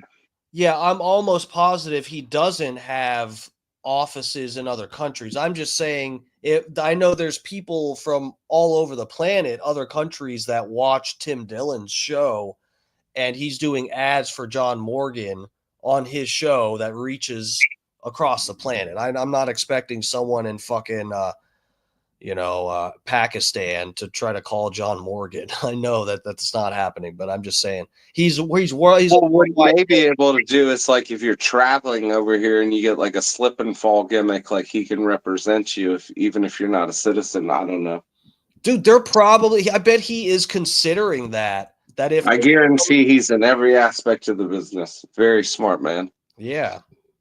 All right, Fat Pig. Let me. I'm gonna let you go. I'm gonna see. I might. There's a short mud flood documentary. I wanted to at least touch on this tonight because I feel like it does kind of relate to the Switzerland thing. So I want to get into that and try to be off of here before like 10:30, 10:45, which isn't gonna be easy. All right, much love, brother. All right, and Fat love Pig. to Scott Starbird and tell him to pick up his fucking phone next time I call him. Scott Starbird, you son of a bitch! You better pick up for the Fat Pig. Yeah. He wants to debate you. Just like not even for the stream, just like in life. He just wants to fucking debate you. Yeah, I just want to call and scream, cake boss, cake boss, cake boss, cake boss. And then I'll hang up. Well, that's nice. All right. I'll talk to you later, Fat Pig. Thank you for your call. Enjoy. Dang, he hung up on me. What a dick. All right, let's go. Let me take this over to Rumble, see if I can find this fucking documentary I clicked on.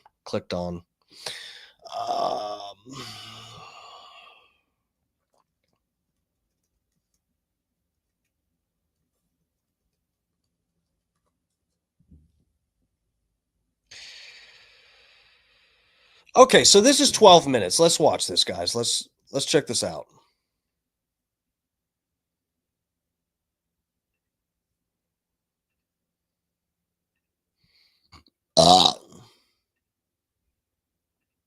Don't miss the Bully Tools Memorial Day sales event going on now through May 31st. Take an extra 15% off all 100%. I love the oh Jesus, it took me to the ad. I love the ads on Rumble. It's really funny. I know probably everybody else that's familiar with Rumble and YouTube has noticed this, but I think it's really funny. The ads, the kind of ads that are on Rumble, it's like they literally have ads for fucking ivermectin and like antiviral shit, first aid kits. You can tell it's like their target audience is fucking crazy people and doomsday preppers and stuff. I fucking love that. It's so funny. You'll always know which, even if for a second you're like, wait, did I click to go to Rumble or YouTube? And then as soon as you see the ads, you get the 2 ads at the beginning of the video, which I like. They give you 2 ads. Normally that's it on Rumble. You get the 2 ads at the beginning. You click through them. You're like, no, I don't want to buy colloidal silver or bat shit supplement pills. I'm good, thank you. And you're on a journey of. All right, so look, this is as far as you can see right here, guys. When I tell you I didn't already pre-watch this, you can see exactly where I was in this video. I'm 14 seconds into this video, so I clicked on it just to make sure it wasn't complete clickbait. And then I was like, all right, we'll watch this on the stream. Let's bring it back here. The history of mankind has been altered. We have been indoctrinated by false history. History is written by the victors, and questioning is the fundamental part of science. Come with me on a journey of questioning the official story of the ancient lost lands of Tartaria and the Great Mud Flood. So the little bit of background that I'll give you, the barely, anything that I know, the tiny bit of information I know about this, there's all kinds of stuff that ties into this. Unfortunately, I think a lot of the mud flood people are actually like flat earthers. I think there's a good portion of them that are. And again, I'm not somebody that likes to say like flat earthers are retarded or, whatever. I do applaud people that are at least willing to completely question everything. And the flat earth theory is that theory, which, guys, I entertained the idea. When I first heard that there were people that actually think this, I was like, whoa, wait, could that be true? That is fucking heavy. That's like the biggest conspiracy ever, that the planet is not a sphere. We've been lied to. There's already people that, even if you're not a conspiracy theorist, there's plenty of people that question the Apollo missions and the moon landing and everything. So people already don't trust NASA and have questions about space agencies and astrology and astronomy. Sorry. And so when you say flat Earth and they start throwing weird ideas and points out to you, you go like, oh well, I'm already halfway there. I don't believe NASA. I'm already halfway there. So I even considered it, guys, but it's wrong. Okay, they're wrong. It's literally, and I think I've explained this before, but for the flat Earth theory to be true, we would actually, I mean, you would have to say that they found a way to actually defy geometry and logic with some kind of simulation thing that we're in. I mean, it would not even, and you guys know, I lean towards thinking that we're in a simulation, but I think even if it is a simulation, we're on a ball in the simulation. And if that is not true, then it's literally like I'm dreaming right now, and physics and everything is like it's a simulation to distract me from the fact that we're on a flat plane.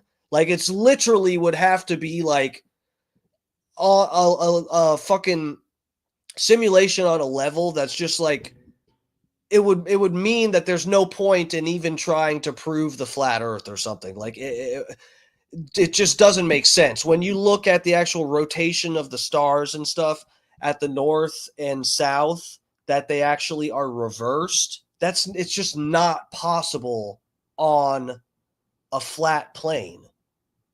The way that the stars rotate in the sky, you couldn't have someone, if you're saying the North Pole, South Pole, the people up here watch the stars go in one direction, people down here watch the stars go in a different direction, and they say, oh, well, really, the poles aren't like that. The North Pole is the center, and the South Pole is the whole perimeter of this plane.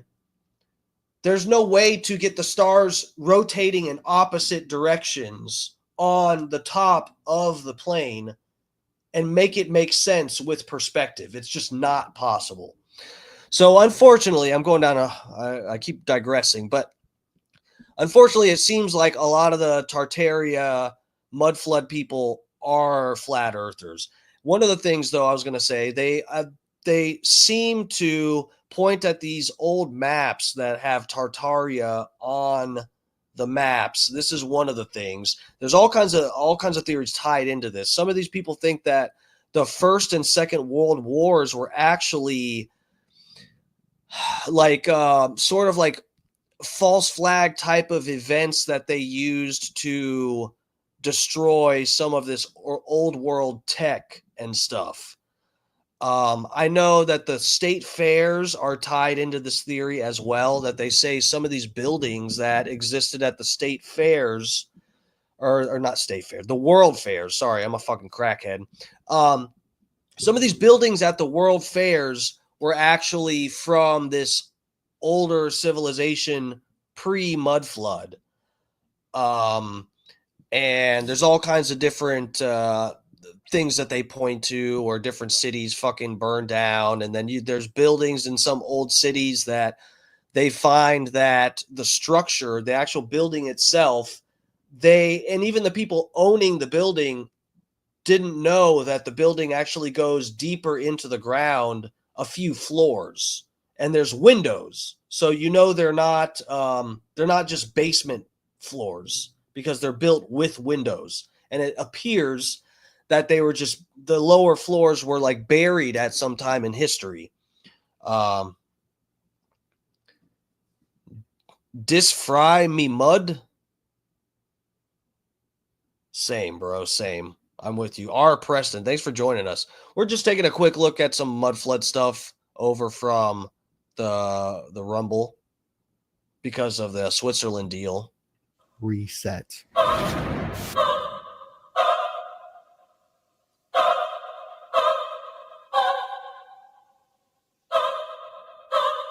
Was Tartaria an ancient land with free energy, electricity, and futuristic technologies? Yeah, so this is another thing, too, that they tie in some of the fucking churches and the bells at the churches and the spires at the top, at the peaks and stuff like that, that they say this was the churches and all, this was part of like some either Tesla type of tech or something where they're using frequencies. Somehow these are related to the spires and the churches, and the bells that they used to use in all these churches were like they were harnessing frequencies either for energy or for healing or some crazy shit like that. And I saw this other person make a fairly good point that modern day, we build, one thing that we do is we build good structures for like concerts and events and stuff. We know how to build a building in a way to make it acoustically logical, where you have a stage or a podium or something at the front, and you build out in a way where people in the back aren't completely robbed of the experience. Whereas when you go to a church, and I haven't been in a long time, but even when I was younger and I did go to church, I remember different churches that I went to where I'm just like, what the fuck? I can't hear what this motherfucker is saying at the front of the church. Even, guys, I went to Dr. Diaco's funeral. You know, Dr. Dan and Jay and Steve's father. I went to the funeral at that Catholic church in downtown Tampa. And during the service, I could not hear things well. And I kind of sat towards the back, but like it was more like the middle. I was sort of like in the middle, but most people were towards the front. And I didn't know Dr. Diaco that well. I was just there to support the Diacos and, you know, whatever. I didn't want to like get up towards the front like I think I'm somebody, like I'm smelling myself or something. So I respectfully just like sat towards the back, and I, you know, when the service was over, I got out of there. I didn't really even talk to anybody. I didn't realize they were doing a thing after, which Dr. Dan, I texted him and I was like, it was a beautiful service.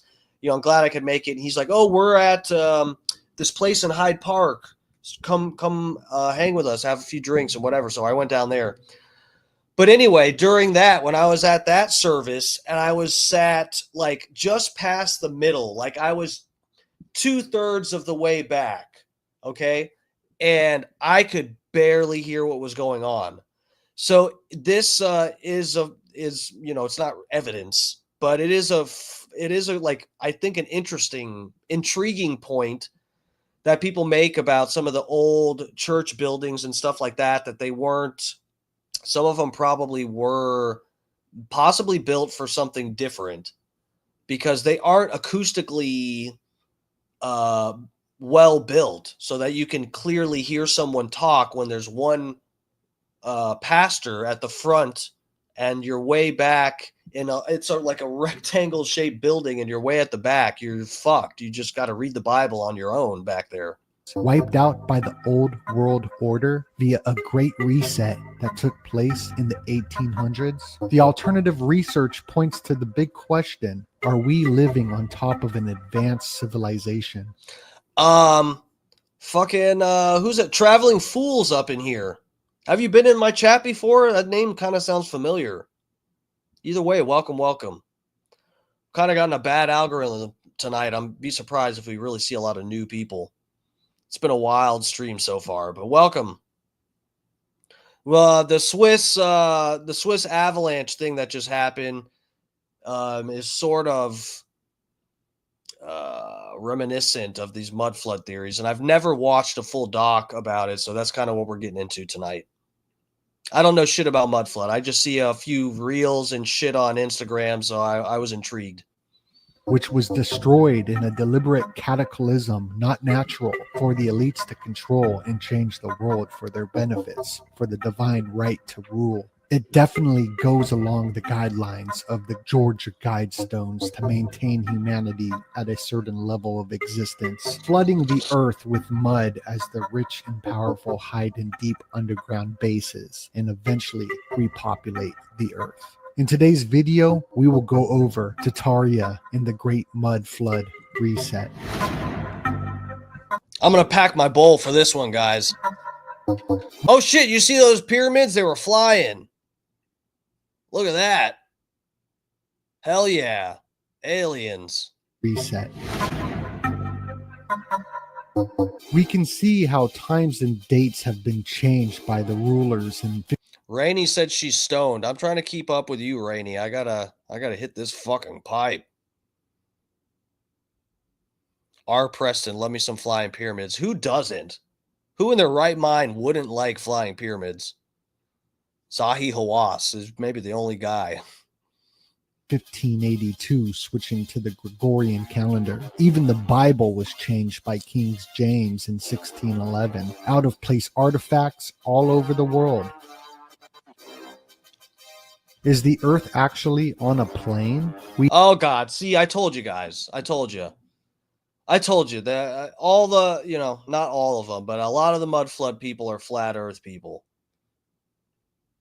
We hear about lost cities of Atlantis with wireless electricity in the cities and incredible buildings. Keep an open mind as we bring new evidence, as we question the history books of what we are taught in our schools, or not taught in our schools, as I never was taught about Tartaria. Were you? Catacombs of the Vatican Library around the world are not for you and not for I. How did all these megaliths and pyramids built that we cannot recreate today with all of our advanced technologies?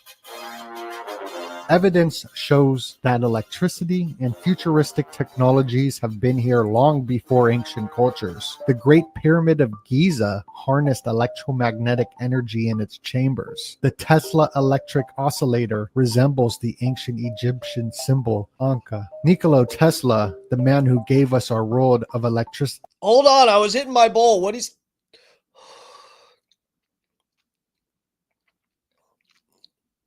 shows that electricity and futuristic technologies have been here long before ancient cultures. The Great Pyramid of Giza harnessed electromagnetic energy in its chambers. The Tesla electric... Okay, the Tesla electric oscillator. Ah. That's interesting. I've never seen that. Well, looks like it was aliens, guys. oscillator resembles the ancient Egyptian symbol Anka. Nikola Tesla, the man who gave us our world of electricity today, was obsessed with ancient Egypt. With all of our technologies today's, with smartphones, internet, 5G, we still cannot recreate the pyramids or huge megalithic structures that we are told prehistoric cavemen built. As if that makes any sense. Cathedral windows are compared to somatic sound freak. Yeah, so this shit here intrigues me too, guys. I'll blow this up. Let me blow this up so everybody can see it a little better. This is one thing I saw somebody else make a video about recently. It's something I saw on Instagram where some of the fucking church windows and stuff are actually like acoustic patterns. Frequencies. So many unanswered questions on how all these architectural structures all over the world in Rome, Greece, Australia, Europe, and the United States are all built via the same fashion. That same fashion that we don't see being built today.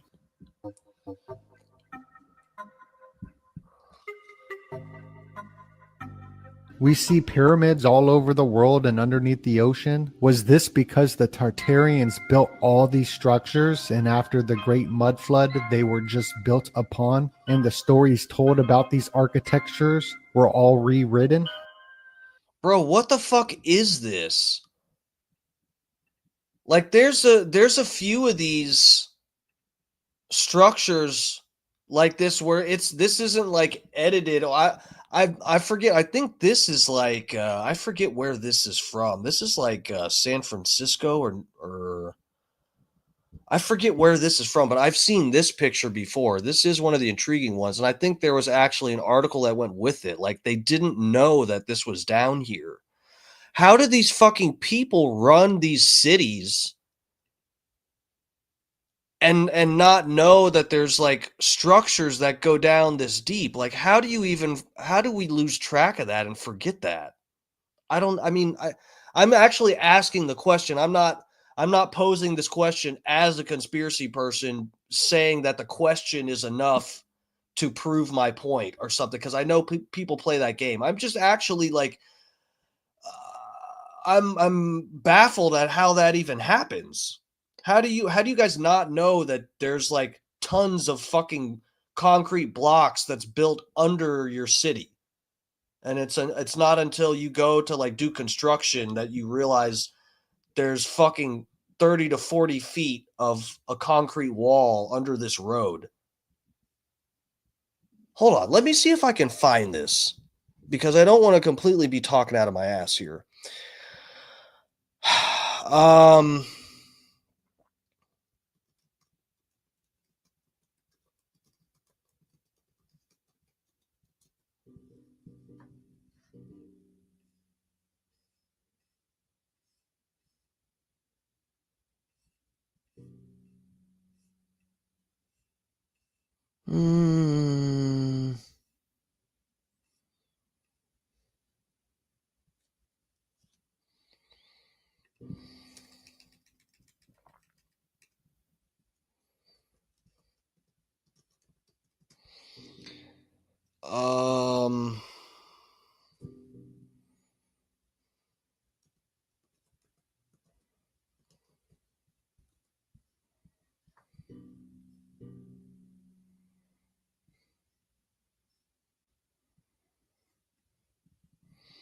Okay.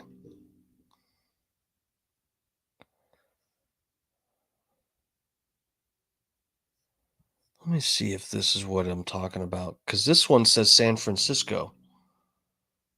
Just east of the San Francisco Bay Area, Berkeley Hills walls are remnants of a massive stone wall that stretched a distance of over 50 miles. Wall segments are up to 6 feet high in some places and are constructed of tile. This is not what I'm talking about. Why don't they have pictures here? What are you fucking people?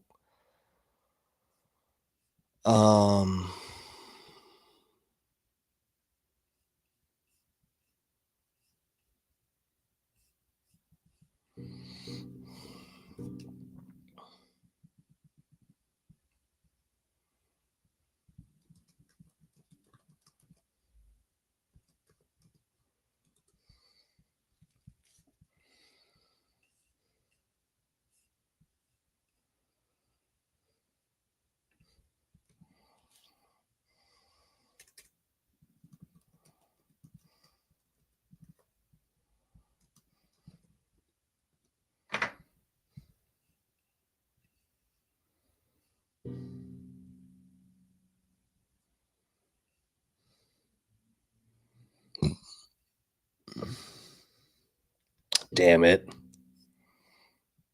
I'm not finding this picture. I think this is a legit picture, though. This isn't like AI generated. This is one of the ones that goes around.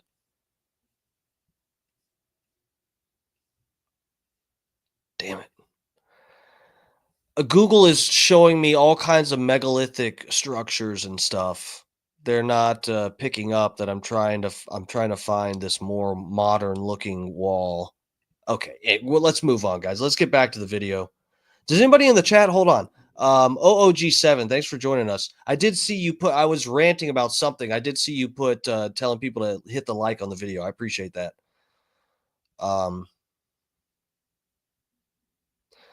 Sorry, the parthenogenesis was an exceptionally difficult time for us humans, but as we always do, we perceive through, and we are going to do it again.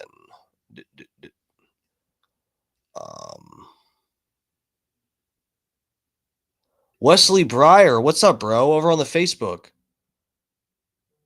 How's it going? There were no condoms back then. Yeah, just had to pull out. It was a pull out kind of world back then. Man, I wish like people that made these videos would make it a little easier for other people to find it. Like, why don't you fucking cite whatever?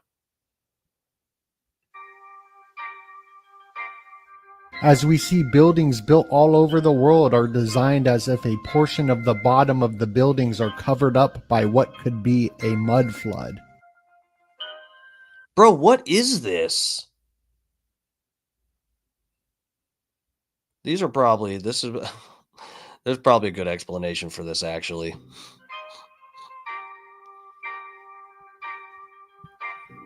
I always had this. The fucking windows at the bottom. What is this, right? Like, this is kind of weird. Feeling that all these technologies we are using, we've used before. We adapted way too quickly in just a decade with the singularity of technology. More windows underground. We have seen many people die who try to make free energy public. Even Tesla, who created our entire world of electricity, was ousted by Thomas Edison. Guys, I was wanting to talk about it and maybe do a whole stream about it, but you guys remember, I'll play it tonight if we have time. It's getting late, but anyway, dude, that guy, what was his name? Julian Brown, I think. His name is Nature Jab on like Instagram and stuff. He's the guy that's making the plastiline, the gasoline stuff out of plastic, like a renewable gasoline. Fucking, you know, and this is the theme with people that are fucking around with renewable, like alternative energy type of stuff. They end up fucking dead. I'm going to show you guys a video. This guy who we covered on this stream, we covered him making history running some kind of truck with his plastiline shit. We covered that. Then he did a debate with a guy who was saying like, your plastiline shit isn't as good as you're making it sound, da-da-da-da-da. He debated that guy. We covered that on here. And the guy has now officially like dealt with some questionable shit. There may have been a hit put out on this guy. Well, I will get to it, guys. I promise. Please don't let me forget after we get through this Tartaria stuff. We're just watching this one video, guys. We'll revisit this another night. I'll look into this more. We'll see. Putting out fake news to discredit him and his new form of electricity, alternating current. Edison filmed and killed elephants on tape so the new world of electricity could be monetized for the elites.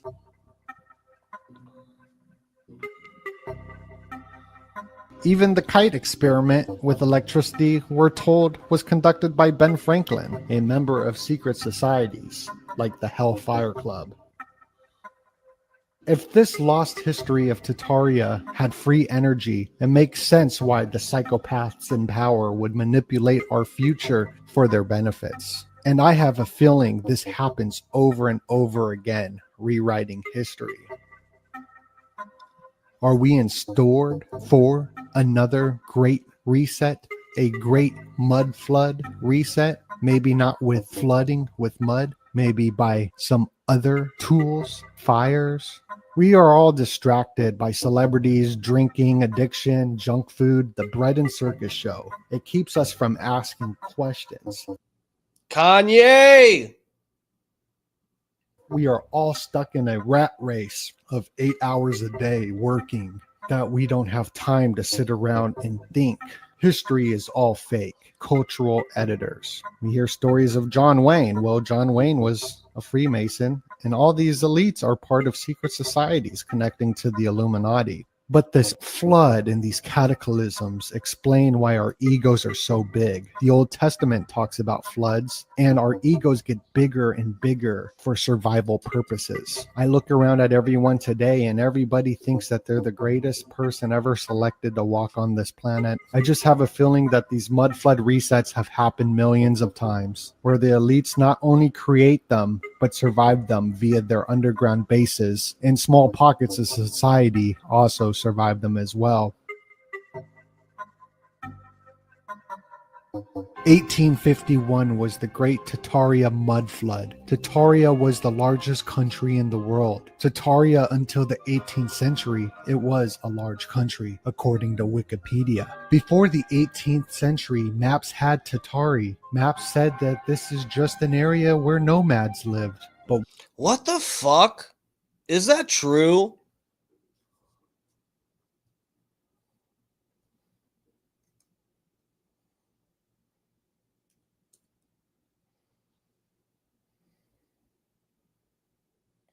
Okay, so the AI overview, when you look this up, it says Tartaria maps were common in Western European literature and cartography from the 16th to 18th centuries, depicting a vast, largely unknown region in Asia. The term Tartaria was used as a shorthand for lands in the east, encompassing areas that included Central Asia, parts of Russia, and even portions of Siberia. These maps often depicted the region with varying degrees of accuracy, reflecting the limited knowledge Europeans had of that area at the time. What the fuck? Am I really about to be a mud flutter? So I do remember this. A Carrie Reese map or Terry Reese? This one map says Carrie. Carrie's map of independent Tartary. Perry Reese. That's what I'm thinking. The Perry Reese map. That's something I remember Graham Hancock bringing up, which shows other land masses. It's an old map.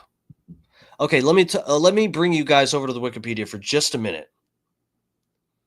R. Preston. I wish I had underground base. Bro, that's one thing we got to get into on this stream soon. We're going to go over that because I found a few interesting things to take a look at in reference to underground. Perry Reese, yeah, Traveling Fools. Yeah. I know that's one of the old maps that they reference. But we're going to take a look at some underground base stuff soon because I found a few interesting things related to some different celebrities and stuff like that.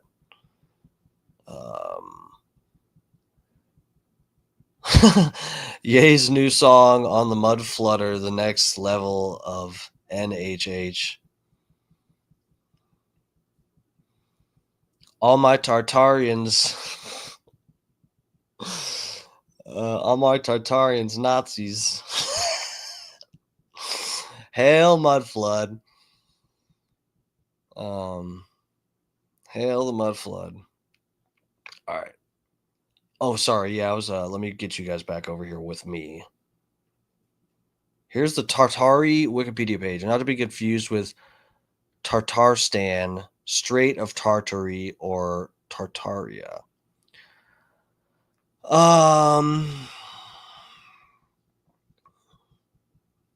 Blanket term used in Western Europe. We already read that.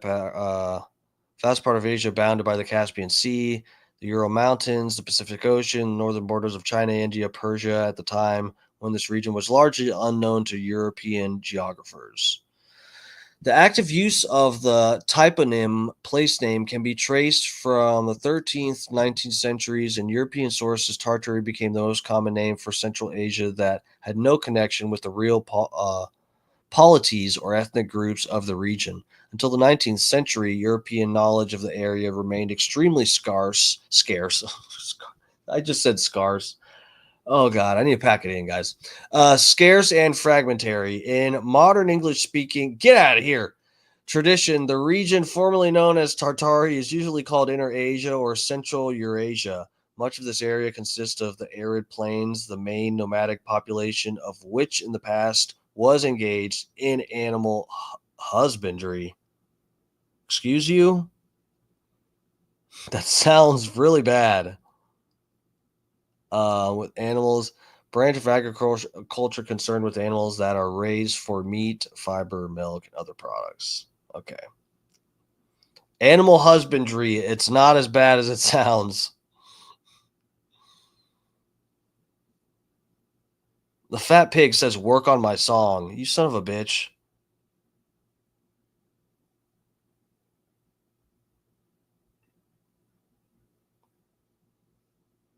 Donald Ferguson.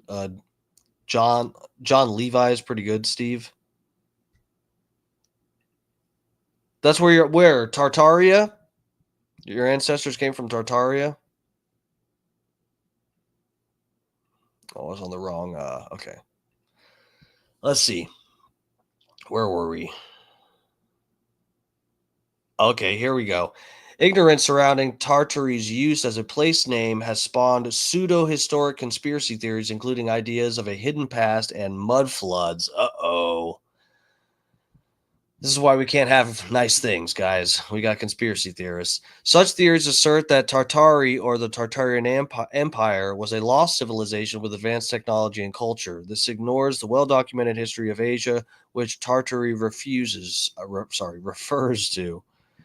In the present day, the Tartary region spans from central Afghanistan to northern Kazakhstan, as well as areas in present Mongolia, China, and the Russian Far East in Chinese Tartary.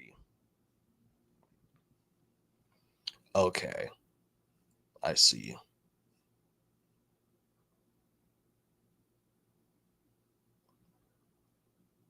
So they're saying they just called this place Tartaria because they didn't know what the fuck it was.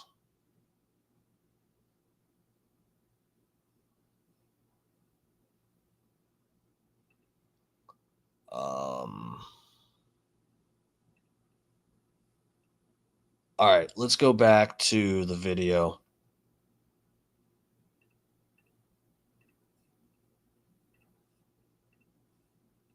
Was it actually a large, powerful empire? They had a language and a flag. The Tatari flag was a dragon or an owl, which goes into symbolism of the Illuminati and elite. If this is the case that Tartaria was an advanced civilization, all Here we go. It says Asia Tartaria. of the architectures we are taught about have been perverted. For example, the Great Wall of China might have been built by Tartaria and was hijacked. The Greek and Roman buildings are actually Tartarian buildings. Buildings around the world found in Europe, then found in Russia and Italy, where whole rooms and buildings are beneath the ground, and a mud flood happened, and the elites just built on top of it as if nothing happened. These buildings are in San Francisco, Sydney, Melbourne, 12 feet of civilization, buried and not told to us in our history books. The same architecture all over the world is the same because it was built by the same people, the Tartarians. In history rewritten, Alexander the Great could be a fictitious character. The people of Tartaria might have had red hair and blue eyes. Even Muhammad had red hair, and is a Muslim tradition to dye their beards red.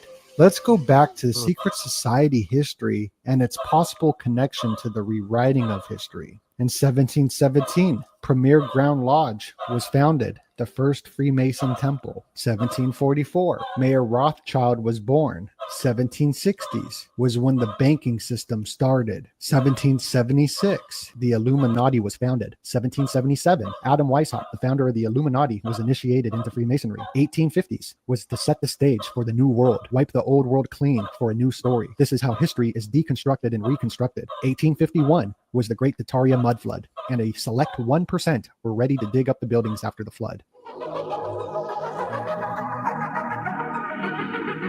Deep underground military bases, mega sewer systems in San Francisco, aqueducts in Arizona, none of it makes sense on why it's all there, as the cities were just being built. The Pied Piper story was based before the 1800s, before the mud flood. These children were stolen. They steal the children, flood the world, and repopulate the world. Are the bloodline families behind this planning of doing it again? Are they preparing for another mud flood as hundreds of thousands of children end up missing each year? Are they storing them into dumbs to repopulate after the next mud flood? All the news we hear about the world going to end by AOC because of carbon emissions and world government's plans for 2030. AOC's in on it.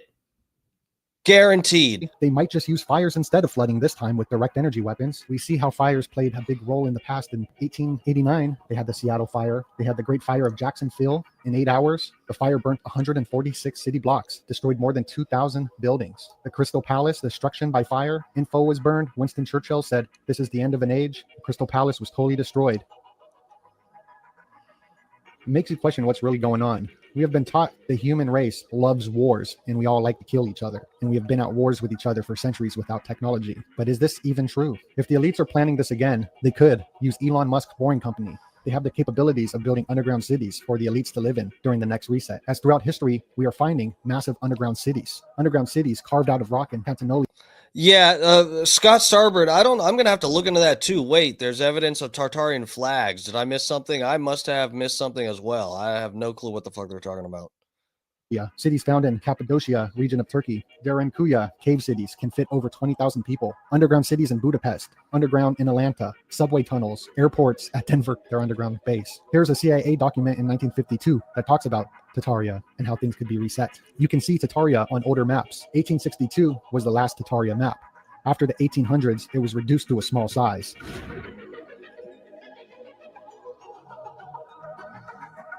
So what are your thoughts? Put your comments down below. Are we not being told the truth about our history? Anyway, it's Donut.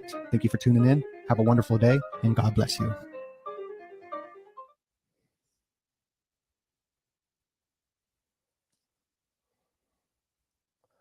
Okay, well, don't miss the Bully Tools Memorial Day sales. I got bad news. Guys. Wikipedia says this flag is fictitious.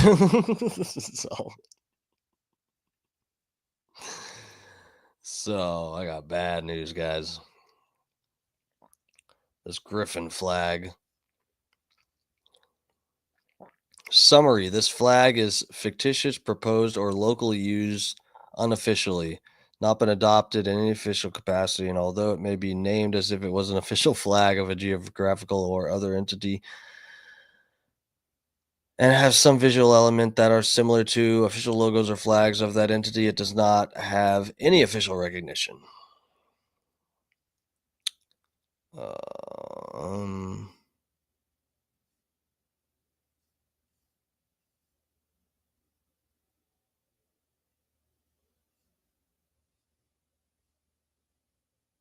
All right, guys, it's way late.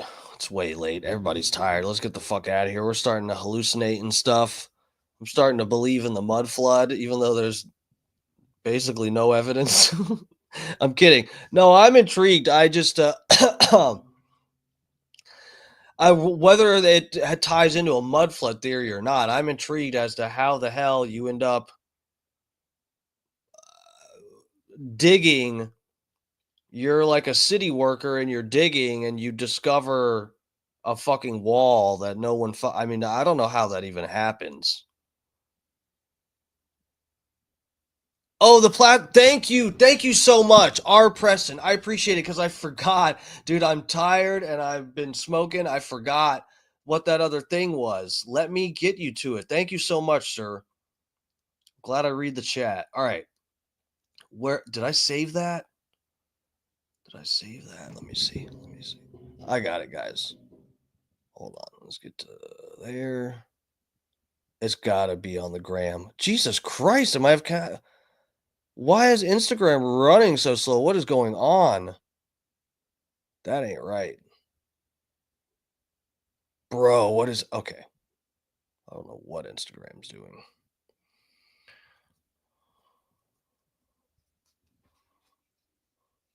Okay. Please tell me this guy didn't erase this video. Oh, man. Did he erase the video? Those are pinned.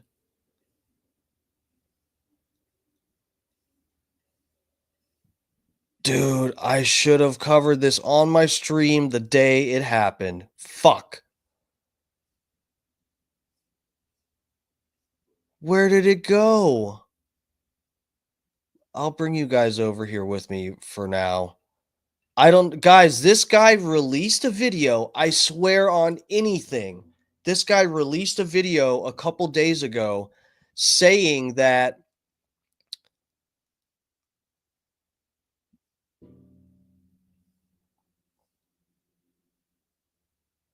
he had his car worked on, and when he drove away from having his car worked on, the fucking tire came off. All the lug nuts on his tires were loose.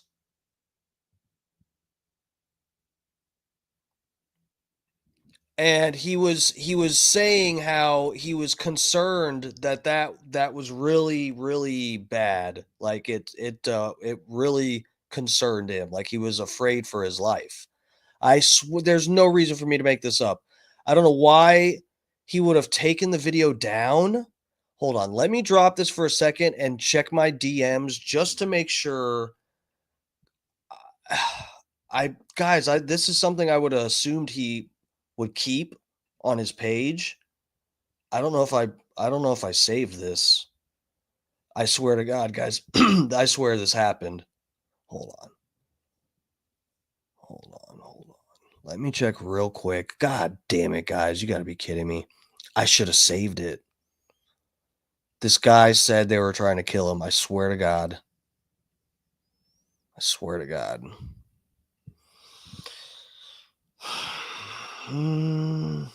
Just give me 1 minute. Let me see if there's a chance I save this.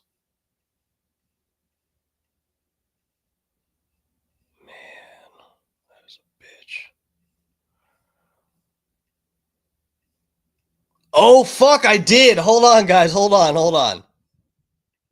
Okay, I don't know why this did not show up on his page. Maybe I was looking at... I found it, guys. I found it. Maybe I was looking... You know how Instagram, it has it when you go to someone's profile, you can click on the posts or the reels. I guess this is probably a reel or something, and so it didn't come up. But here's the video. This is the guy that made the plastic diesel stuff. Check this out. 2 days ago, all 10 of my lug nuts on my front wheels were loosened completely. Oh, this is 11 weeks? Wait. What the fuck? I thought, why did this? Okay, so I guess this isn't as recent as I thought. But either way, this is fucking crazy. This is around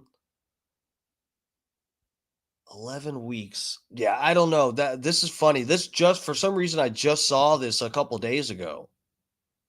Well, either way, it's true. I found it. Here it is.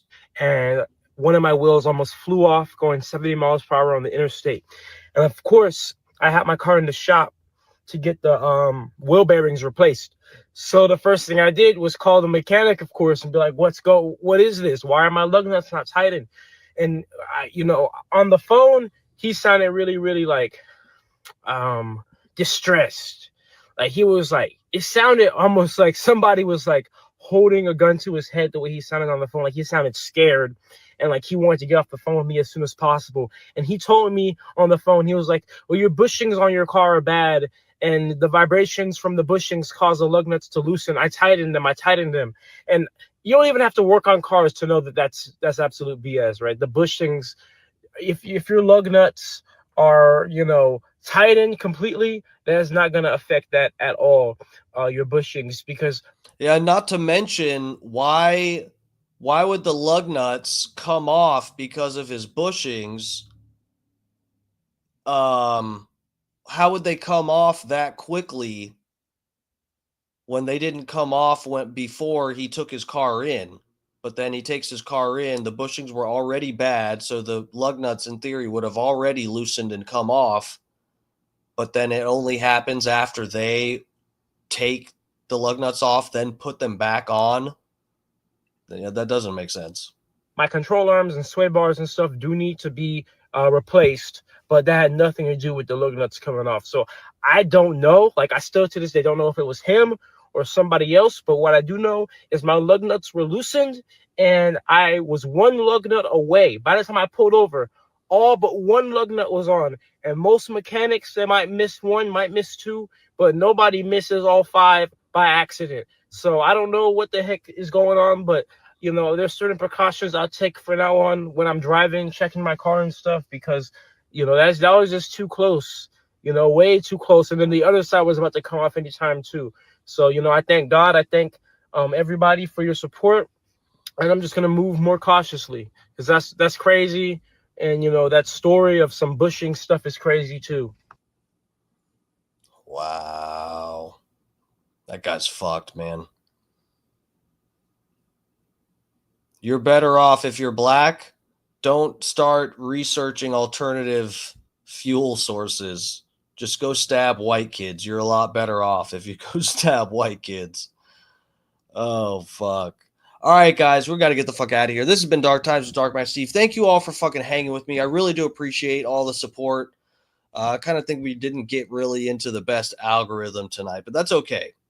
I did want to cover this. I truly have not watched one full video about this fucking Tartaria bullshit. So that was interesting to get into. I'm honestly, after fact checking a couple things, I'm like, I didn't really deep dive fact check, but just the fact that Wikipedia right on the surface goes, oh yeah, these, the Tartarian flag you just looked up, it's fictitious. It's not real. I just like, and that guy included it in his video as if it was like, some actual standard of evidence. That was kind of ridiculous. I don't know. I'm still intrigued by the whole thing and some of the things that they point to. I am intrigued by, but I don't know about this whole theory. So anyway, we'll get into more of that another night probably. All right, lovers. I will see you guys tomorrow night. We'll have some fun stuff to get into. I've saved a couple fun things for this week, different shit to get into.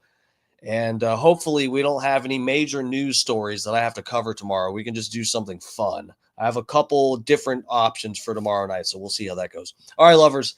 Thank you all. I'll see you guys tomorrow night. Should be on by like hopefully 7:30, maybe 8 o'clock, but I'm hoping to go on a little earlier. So I'll see you then. Mwah.